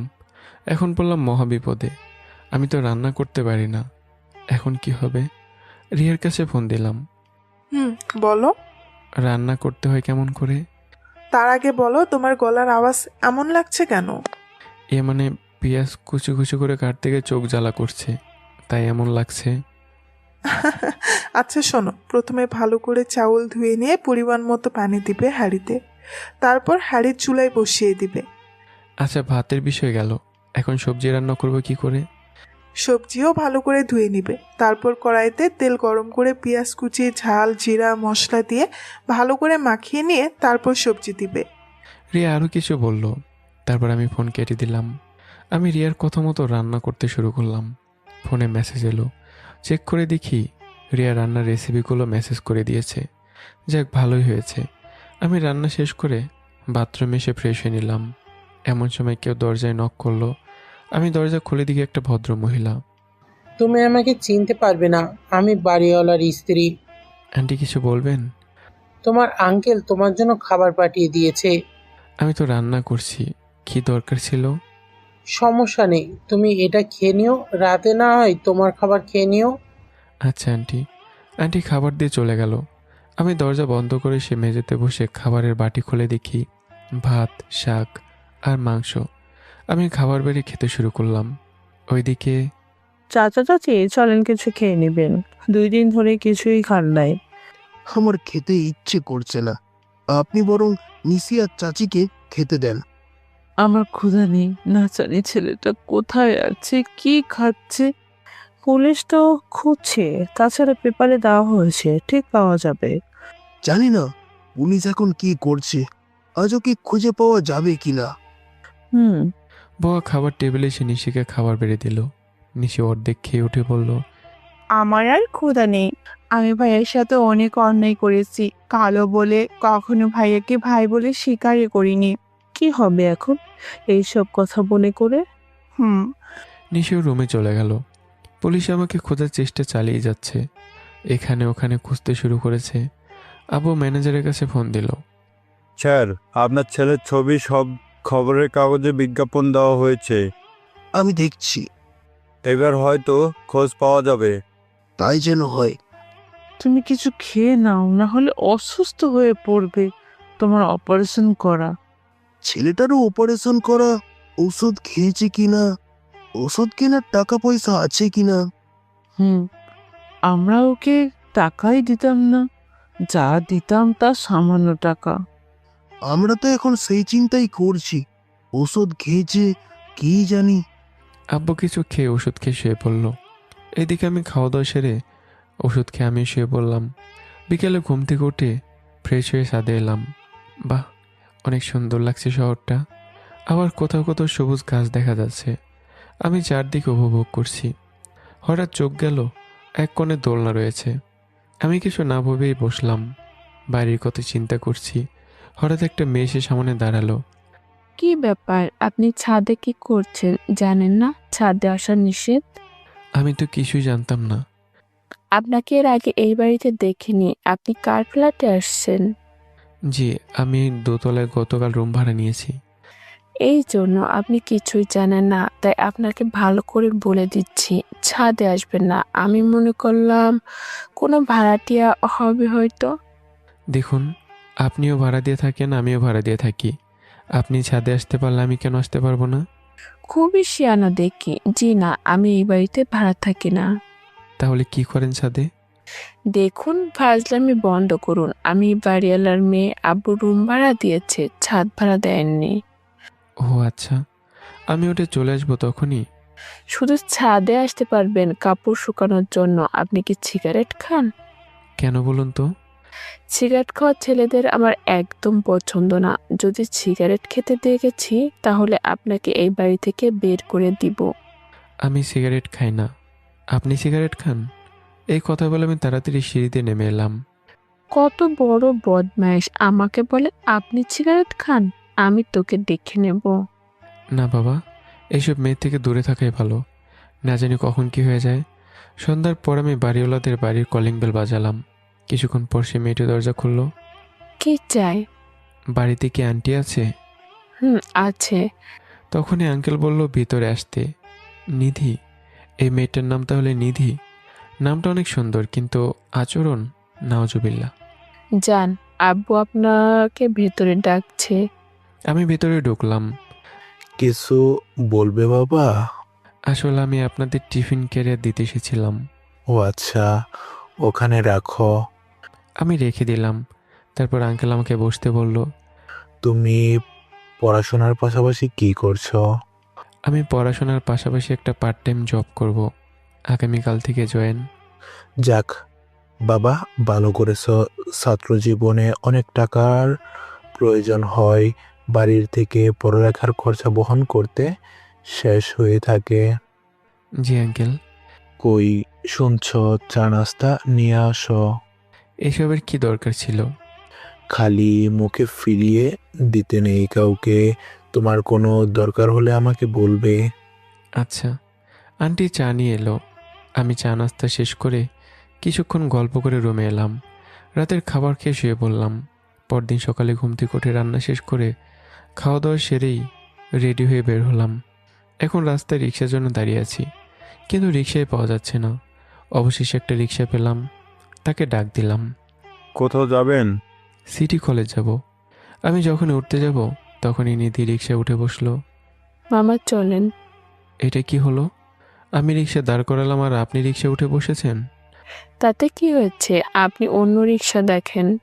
কখন থেকে রিক্সা যেন দাঁড়িয়ে আছি, একটা পেলাম, তাও আপনি জোর করে উঠে বসলেন। আহারে কি কষ্ট। মামা চলেন তো, আমার কলেজে দেরি হয়ে যাচ্ছে। নিধি রিক্সাটা নিয়ে চলে গেল। আমি অন্য একটা রিক্সা নিয়ে কলেজের দিকে রওনা দিলাম। কিছুক্ষণের মধ্যে কলেজের গেটের সামনে নামলাম। মামা ভাড়া কত? 20 টাকা দেবেন। আমি ভাড়া দিয়ে কলেজের গেটে ঢুকতে যাব, তখনই দারোয়ান দাঁড় করালো। কি ব্যাপার, কোথায় আছো? আজব তো, এটা কলেজ আর আমি কলেজে যাচ্ছি। তোমার কলেজের কার্ড কোথায়? কার্ড ছাড়া ভিতরে ঢুকতে দেওয়া যাবে না। আমার কলেজের কার্ড নেই, আমি কলেজে নতুন ভর্তি হয়েছি। আমি বুঝবো কি করে? এবার আমি রেগে গিয়ে বললাম, আপনি এই কলেজের দারোয়ান, আমি বুঝবো কি করে? কই দেখি আপনার আইডি কার্ড। ভাই ভুল হয়ে গেছে, আপনি যান, আমি ইমাম যাচ্ছি। আমি গেট দিয়ে ভেতরে হাঁটছি আর ভাবছি, আমার এত সাহস কি করে হলো? রিয়াই আমাকে সাহস দিয়েছে। রিয়াই আমার বেঁচে থাকার একমাত্র সাহস। আমি রিয়াকে ছাড়া অচল। হাঁটতে হাঁটতে প্রিন্সিপালের রুমে এলাম। হাবিবুর, কেমন আছো? জি ভালো আছি আলহামদুলিল্লাহ। স্যার দয়া করে বলে দিতেন আমার ক্লাসরুমটা কোন দিকে একটু ভালো হতো। আচ্ছা রহিম, তুমি প্রথম বর্ষে ক্লাস নিতে যাচ্ছ না? জি স্যার। এই ছেলেটি নতুন ভর্তি হয়েছে, তুমি ওকে সাথে নিয়ে যাও। ওকে স্যার, আমার সাথে আসো। তোমার নাম কি? হাবিবুর রহমান। তাহলে স্যার গতকাল তোমার কথাই বলেছিল। মনে হয়। স্যারের সাথে ক্লাসরুমে এলাম। স্যার আমাকে দেখিয়ে বলল, আজ থেকে তোমাদের নতুন বন্ধু হলো, ওর নাম হাবিবুর রহমান, ঢাকা বোর্ডে সেরা ছাত্র, তোমাদের সাথে পড়াশোনা করতে এসেছে। হাবিবুর, তুমি যাও, গিয়ে বসো। জি স্যার। আমি একটা চেয়ারে বসলাম। স্যার ক্লাস শেষ করে চলে গেল। আমি খেয়াল করে দেখি নিধি বসে আসে আমার 2 চেয়ার পেছনে। সবাই আমার সাথে পরিচিত হতে এলো। হ্যাঁ আবির, আজ থেকে আমরা বন্ধু হতে পারি? কেন নয়। আমি হাত বাড়িয়ে দিলাম। আবিরও আমার হাত ধরে হ্যান্ডশেক করলো। তুমি ঢাকা থেকে এখানে কি করতে আসো? এখানে জব হয়েছে, তাই চলে এলাম। ও, তাহলে অনেক ভালো হয়েছে। পার্ট টাইম জব সাথে পড়াশোনা চালিয়ে যেতে পারবে। মিথ্যা বললাম, সত্যি বলা যাবে না। হ্যাঁ। তারপর এক এক করে সব কয়টা ক্লাস শেষ করে বাড়িতে এলাম। ফ্রেশ হয়ে খাওয়া দাওয়া সেরে একটু বিশ্রাম নিলাম। তারপর অফিসের উদ্দেশ্যে রওনা দিলাম। কিছুক্ষণের মধ্যে অফিসে চলে এলাম। আসুন আপনার রুম দেখিয়ে দিই। আমি কেমন ধরনের কাজ করব সেটাই জানা হয়নি। আমার কাছে যে কয়টি ফাইল আসবে আপনি কম্পিউটারে ভালো করে চেক করবেন, কোথায় ভুল হয়েছে সেগুলো ঠিক করে দিবেন। আচ্ছা। ম্যানেজার আমাকে একটা রুমে দিয়ে চলে গেল। আমি চেয়ারে হেলান দিয়ে বসলাম। হঠাৎ রিয়ার ফোন এলো। ফোন ধরলাম। অফিসে পৌঁছে গিয়েছো? হ্যাঁ, কম্পিউটারে কাজ দিয়েছে। ভাগ্যিস কম্পিউটারের কোর্স করে রেখেছিলাম। এখন ভালো ছেলের মতো কাজ করো, পরে কথা হবে। রিয়ার ফোন কেটে দিয়ে আমি কাজ করতে শুরু করলাম। ওইদিকে আব্বু থানায় এসে বসে আছে। সফি, তোর পুলিশ সদস্য কি করছে? হ্যাঁ, এখনো আমার ছেলেকে খুঁজে দিতে পারছেন না কেন? তুই শান্ত হ। আমাদের পুলিশ বাহিনী থেকে তোর ছেলের সন্ধান কাজ চালিয়ে যাচ্ছে। তুই আরো খোঁজ লাগা, টাকা লাগলে বল, আমি দেব। টাকা দিয়ে কি হবে? খবরের কাগজে বিজ্ঞাপন দিয়েই তো খোঁজ পাওয়া গেল না। তুই সব থানায় তথ্য পাঠিয়ে দে, আমার ছেলে মিসিং আছে। ঠিক আছে, আমি সব থানায় ইনফরমেশন দিয়ে দিচ্ছি। আমার ছেলেটা অসুস্থ, না জানি এখন কেমন আছে। আমার কষ্টে বুক ফেটে যাচ্ছে। তোর ভাবি তো খাওয়া দাওয়া বন্ধ করে দিয়েছে। এই সময় খাওয়া দাওয়া বন্ধ করলে সমস্যা হবে। ঠান্ডা মাথায় খুঁজতে হবে। তাছাড়া তোর ছেলে হারিয়ে যায়নি, বাড়ি থেকে চলে গেছে। সেটাই তো বড় কষ্ট। আমরা ছেলেটাকে এমন কষ্ট দিয়েছি, বাধ্য হয়ে বাড়ি থেকে চলে গেছে। চিন্তা করিস না, খুঁজে পাওয়া যাবে। তোর ছেলে মানে তো আমারও ছেলে। এখন কান্নাকাটি বন্ধ কর। আব্বু থানা থেকে বাড়িতে এসে দেখে বাড়িতে ডক্টর এসেছে। আব্বু বুয়াকে জিজ্ঞাসা করলো বাড়িতে ডাক্তার কেন। চাচি হঠাৎ করে অজ্ঞান হয়ে পড়ে যায়, আমি ডাক্তারকে ফোন দেই। আব্বু তাড়াতাড়ি রুমে এসে দেখে আম্মু শুয়ে আছে। ডক্টর আম্মুকে দেখছে। এখন এমন বুঝছেন? শরীর দুর্বল হয়ে গেছে, যার এখন জ্ঞান হারিয়ে ফেলেছিল। ছেলের জন্য কয়দিন ধরেই কিছুই মুখে দেইনি, এই জন্য অসুস্থ হয়ে পড়েছে। আমি কিছু ঔষধ লিখে দিচ্ছি, আর রুগীকে খাওয়ানোর চেষ্টা করেন। আচ্ছা, আমি এখনই কিছু নিয়ে এসে খাইয়ে দিচ্ছি। তারপর ডক্টর চলে গেল। আম্মু এইভাবে কয়দিন না খেয়ে থাকবে? তোর ভাইয়াকে যতদিন খুঁজে না পাওয়া যাবে ততদিন কিছুই খাবো না। পুলিশ খুঁজছে, তুমি কিছু খেয়ে নাও। বুয়া খাবার নিয়ে এলো। চাচি খাবার নিয়ে এসেছি, একটু খেয়ে নেন। আমি খাবো না, আপনি নিয়ে যান। তাই বলে হবে না, এখন খেয়ে নাও। সবার জোরাজোরিতে আম্মু খেতে শুরু করলো। খাওয়া শেষ করে বিশ্রাম নিতে শুয়ে পড়ল। এদিকে আমি অফিসে কাজ করতে করতেই ব্যস্ত। অফিস ছুটির পর বাড়িতে এলাম। ধুর, এখন আবার রান্না করতে হবে, ভালোই লাগে না। আমি রান্না করতে শুরু করলাম। এমন সময় রিয়ার ফোন। কি করো এখন? কি আর করব, এখন রান্না করছি। আমার রান্না করতে ভালো লাগে না। তাহলে একটা বিয়ে করতে পারো। ও মা, তাই নাকি? তাহলে মেয়ে দেখে দাও। পারবো না, নিজের ঘরে সতীন নিয়ে আসবো। কি করে? মানে? ও তুমি বুঝবে না। শোনো, কোনো মেয়ের সাথে কথা বলবে না। কেন বলবো না? আমার ইচ্ছে তাই। এখনকার কিছু মেয়ে আছে, তারা কিন্তু ভালো না, তোমার সাথে অভিনয় করবে। আমি তো জানতাম না। আমি রিয়ার সাথে কথা বলতে বলতেই রান্না শেষ করলাম। কফি বানিয়ে ছাদে এলাম। রিয়ার সাথে কথা বলতে বলতেই মনে করলাম এখন তো কেউ নেই। তোমার আশেপাশে কোনো মেয়ে থাকে না তো? একটা মেয়ে থাকে, খুব বদমাশ। একদম ওই মেয়ের আশেপাশে যাবে না। আচ্ছা, পরে কথা হবে, আম্মু ডাকছে। ওকে, যাও। আমি ফোন কেড়ে দিয়ে কফি খেতে খেতে আকাশের দিকে তারা মেলা দেখছি। কি সুন্দর চাঁদ উঠেছে। চাঁদটাও খুবই একেলা, ঠিক যেন আমার মতো। হঠাৎ পিছনে কিসের জন্য শব্দ শুনে পিছনে তাকিয়ে দেখি বজ্জাত মেয়েটা হাজির। এই এই আপনি এখন ছাদে কি করেন? আকাশের তারা দেখছি, তার মাঝে এত সুন্দর একটা চাঁদ। সুন্দর সেটা সবাই জানে, আমি আপনাকে কি বলেছিলাম? ছাদে আসতে নিষেধ করেছেন, কিন্তু রুমে একা একা থাকতে ভালো লাগে না। তো আমি কি করব? আপনাকে একা থাকতে কে বলেছে? আমি আরেকজন কোথায় পাবো? সে আমি কি করে বলবো? যান, নিচেই যান। আচ্ছা। আমি রুমে এসে কিছু বই পড়ে খেয়ে শুয়ে পড়লাম। এইভাবে কেটে গেল 1 মাস। রিয়া আমাকে সবসময় ফোন করে খোঁজখবর নেয়। আমাকে যে ভালোবাসে তা মুখে বলতে পারে না, আর নিধির সাথে তেমন কোনো কথাও হয় না। আমি সবসময় এড়িয়ে যাই। এই মেয়ের থেকে সাবধান থাকাই ভালো। একদিন আমি অফিসে যেতে লেট হয়ে গেল। অফিসে ঢুকেই কাজ করতে ব্যস্ত হয়ে পড়লাম। তখনই পিয়ন এলো। স্যার, বড় স্যার এসেছেন, তাই আপনাকে দেখা করতে বলেছে। জি আচ্ছা। আমি রুম থেকে বের হয়ে স্যারের রুমের সামনে এলাম। স্যার, আসতে পারি? আসো। আমি ভেতরে ঢুকে দেখি রিয়ার আব্বু বসে আছে। স্যার, আমাকে কি জন্য ডেকেছেন? আমাকে স্যার বলছো কেন? আমাকে আঙ্কেল বলতে পারো। আচ্ছা। আমি অনেক খুশি হয়েছি তোমার কাজে। এমন একটা ছেলে আমি খুঁজছিলাম। মানে বুঝতে পারলাম না আঙ্কেল। আমার মেয়ে তোমাকে বন্ধু হিসাবে বেছে নিয়েছে। আমি তোমার কথা অনেক শুনেছি তোমার আন্টি আর রিয়ার কাছ থেকে। তোমার সাথে তেমন দেখা হয়নি আমার কাজের জন্য, বাড়িতে থাকতাম না। জি। যাও, আজ তোমার ছুটি। আমি আরও কিছু কথা বলে আমার রুমে এসে দেখি রিয়া বসে আমার ফোন চেক করছে। আমি রুমে এসে গেছি, মনেই ছিল না তুমি এখানে। সারপ্রাইজ! তোমার কথা মনে পড়লো, আব্বুর সাথে চলে এলাম। তোমার কথা মনে পড়ে, কিন্তু কি করব বলো। হঠাৎ রিয়া আমাকে জড়িয়ে ধরলো। তুমি কিছু বুঝছো না? আমি তোমাকে ছাড়া এই 1 মাস কেমন ছিলাম। আমিও। এই ছাড়ো, কেউ দেখে ফেললে সমস্যা হবে। দেখলে দেখুক, তাতে আমার সমস্যা নেই। আমি আমার হবু বরকে জড়িয়ে ধরছি। তাই নাকি? আমি তোমার হবু বর হয়ে গেলাম কি করে? বলছি এখন চলো একটু ঘোরাঘুরি করে আসি। আমি আর রিয়া অফিস থেকে বের হলাম, তারপর একটা রিক্সা নিলাম। তুমি আমার ফোন চেক করছিলে কেন? দেখছিলাম তুমি কোনো মেয়ের সাথে কথা বলো কিনা। এত সন্দেহ করা আমায়? সন্দেহ করবই তো, তুমি শুধু আমার, অন্য কারো না। আমরা হাদিস পার্কে এসে বসলাম। বাকিদের খবর কি? সবাই ভালো আছে। রিয়া হাঁটু গেড়ে বসলো, বসে বলল, আই লাভ ইউ বাবুর আব্বু। বাহ, বাবুর আম্মু হওয়ার শখ কত। আচ্ছা, তুমি আমার বাবুর আম্মু হবে। আই লাভ ইউ টু বাবুর আম্মু। আমি রিয়াকে তুলে বসলাম। খুবই ভালোবাসো আমাকে? খুব ভালোবাসি।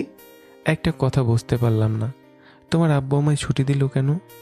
মেয়ে প্রেম করবে তাই আব্বু ছুটি দিয়েছে। বুঝলাম না। আরে আমি যে তোমার সাথে দেখা করে আসছি তার জন্য ছুটি দিয়েছে। আব্বু জানে আমরা প্রেম করতে পারি। ও বাবা, সে কি কথা! তোমার আব্বু জানলো কি করে? আমি বাড়িতে বলছি আমি তোমাকে ভালোবাসি আর তোমাকে বিয়ে করব। প্রথমে আব্বু রাজি ছিল না, পরে বুঝিয়ে বলছি। ও। আমি আর রিয়া পার্ক থেকে বের হয়ে সোজাসুজি বাড়িতে এলাম। বাহ, অনেক সুন্দর রুম তো। তোমার তো রান্না করতে কষ্ট হয়। হুম। তাহলে একটা কাজের লোক রাখতে পারো, সেই শুধু রান্না করে দিয়ে যাবে। তার দরকার নেই, ভাবছি এবার একটা বিয়ে করব। কত শখ দেখো, আমাকে বাদ দিয়ে বিয়ে করবে। তোমার হাত পা ভেঙে দিব। ফাজলামও করলাম। রিয়া বেডের উপর বসে আছে। আমি রান্না করে গিয়ে কফি বানিয়ে নিয়ে এসে রিয়াকে দিলাম। আচ্ছা, একটা কথা বলবো? বললো। আমার বাড়ির সবাই কেমন আছে? সাথে সাথে রিয়া রেগে মেগে আগুন হয়ে গেল। তোমার এসব না ভাবলেও চলবে, এখন ভাবো কি করবে। পড়াশোনা শেষ করতে হবে, তারপর কোনো একটা ভালো চাকরি করতে হবে। ভালো ছেলে। এদিকে রিয়ার সাথে আড্ডা দিতে দিতে রাত হয়ে গেছে। আমি রিয়াকে বললাম, চলো তোমাকে হোটেলে পৌঁছে দিয়ে আসি। আমি হোটেলে যাব না, আমি তোমার সাথে থাকবো। ইস, একদমই না। চলো তোমাকে তোমার আব্বুর কাছে দিয়ে আসি। ভালো লাগে না। আমি রিয়াকে নিয়ে হোস্টেলে এলাম। তোমরা কেমন ঘোরাঘুরি করলে? অনেক ঘুরছি। আঙ্কেল, আমি এখন যাই? রাতের ডিনার করে যাও, আমি সব কিছু অর্ডার দিয়ে রাখছি। বাড়িতে রান্না করতে হবে না, ডিনার করে যাও। তারপর আমি ডিনার করে বাড়িতে এলাম। রিয়া 2 দিন খুলনায় থাকলো। সারাদিন রিয়ার সাথে ঘোরাঘুরি করে কেটে গেল 2 দিন। আমি কলেজে পড়াশোনার পাশাপাশি ল্যাবে গবেষণা করতে শুরু করলাম। একদিন আমি ছাদে জামা কাপড় শুকানোর জন্য দিতে আসলাম। হঠাৎই নিধি আমার সামনে এসে হাজির। কিছু বলবেন? আমরা কি বন্ধু হতে পারি? হঠাৎ এমন কথা কেন? আমি মনে করছিলাম আপনি আমাকে বিরক্ত করবেন, তাই আমি আপনার সাথে এমন আচরণ করতাম। এর আগে অনেকে বিরক্ত করতো বলে বাসা ছাড়তে বাধ্য করছে। আমরা তো ক্লাসমেট, এমনিতে আমরা ফ্রেন্ড। তুমি অনেক ভালো। সরি, তুমি বলে ফেললাম। সমস্যা নেই, আমরা তুমি করে বলতে পারি। আজ থেকে তুমি ছাদে আসবে, কেউ কিছু বলবে না। আমিও বাড়িতে একা থাকতে ভালো লাগে না। আচ্ছা। আমি নিধি কিছুক্ষণ কথা বলে আমি রুমে আসি। তারপর খাওয়া দাওয়া সেরে অফিসে চলে যাই। এভাবে কেটে যায় 4টা বছর। রিয়ার সাথে সম্পর্ক আমার আরও মজবুত হয়ে গেছে। তাকে আমি কথা দিয়েছি পড়াশোনা শেষ করে তাকে বিয়ে করব। এদিকে নিধি আমাকে ভালোবেসে ফেলেছে, কিন্তু সাহস করে বলতে পারে না। আজ আসছি কলেজের রেজাল্ট নিতে। দোস্ত, আমার অনেক ভয় করছে, যদি রেজাল্ট খারাপ হয়ে যায়। আরে বেটা, কিছু হবে না, চিন্তা করিস না, ভালো রেজাল্টই হবে। তোমার তো রেজাল্ট ভালো হবে, সেই জন্য তোমার কোনো ভয় নেই। আমারও ভয় করছে, যদি রেজাল্ট খারাপ হয় তাহলে আমাকে শেষ করে দেবে। কে আবার তোমাকে শেষ করবে? আমার হবু বউ রিয়া। নিধি এই কথা শুনে যেন আকাশ থেকে বলল, সে বিশ্বাস করতে পারছে না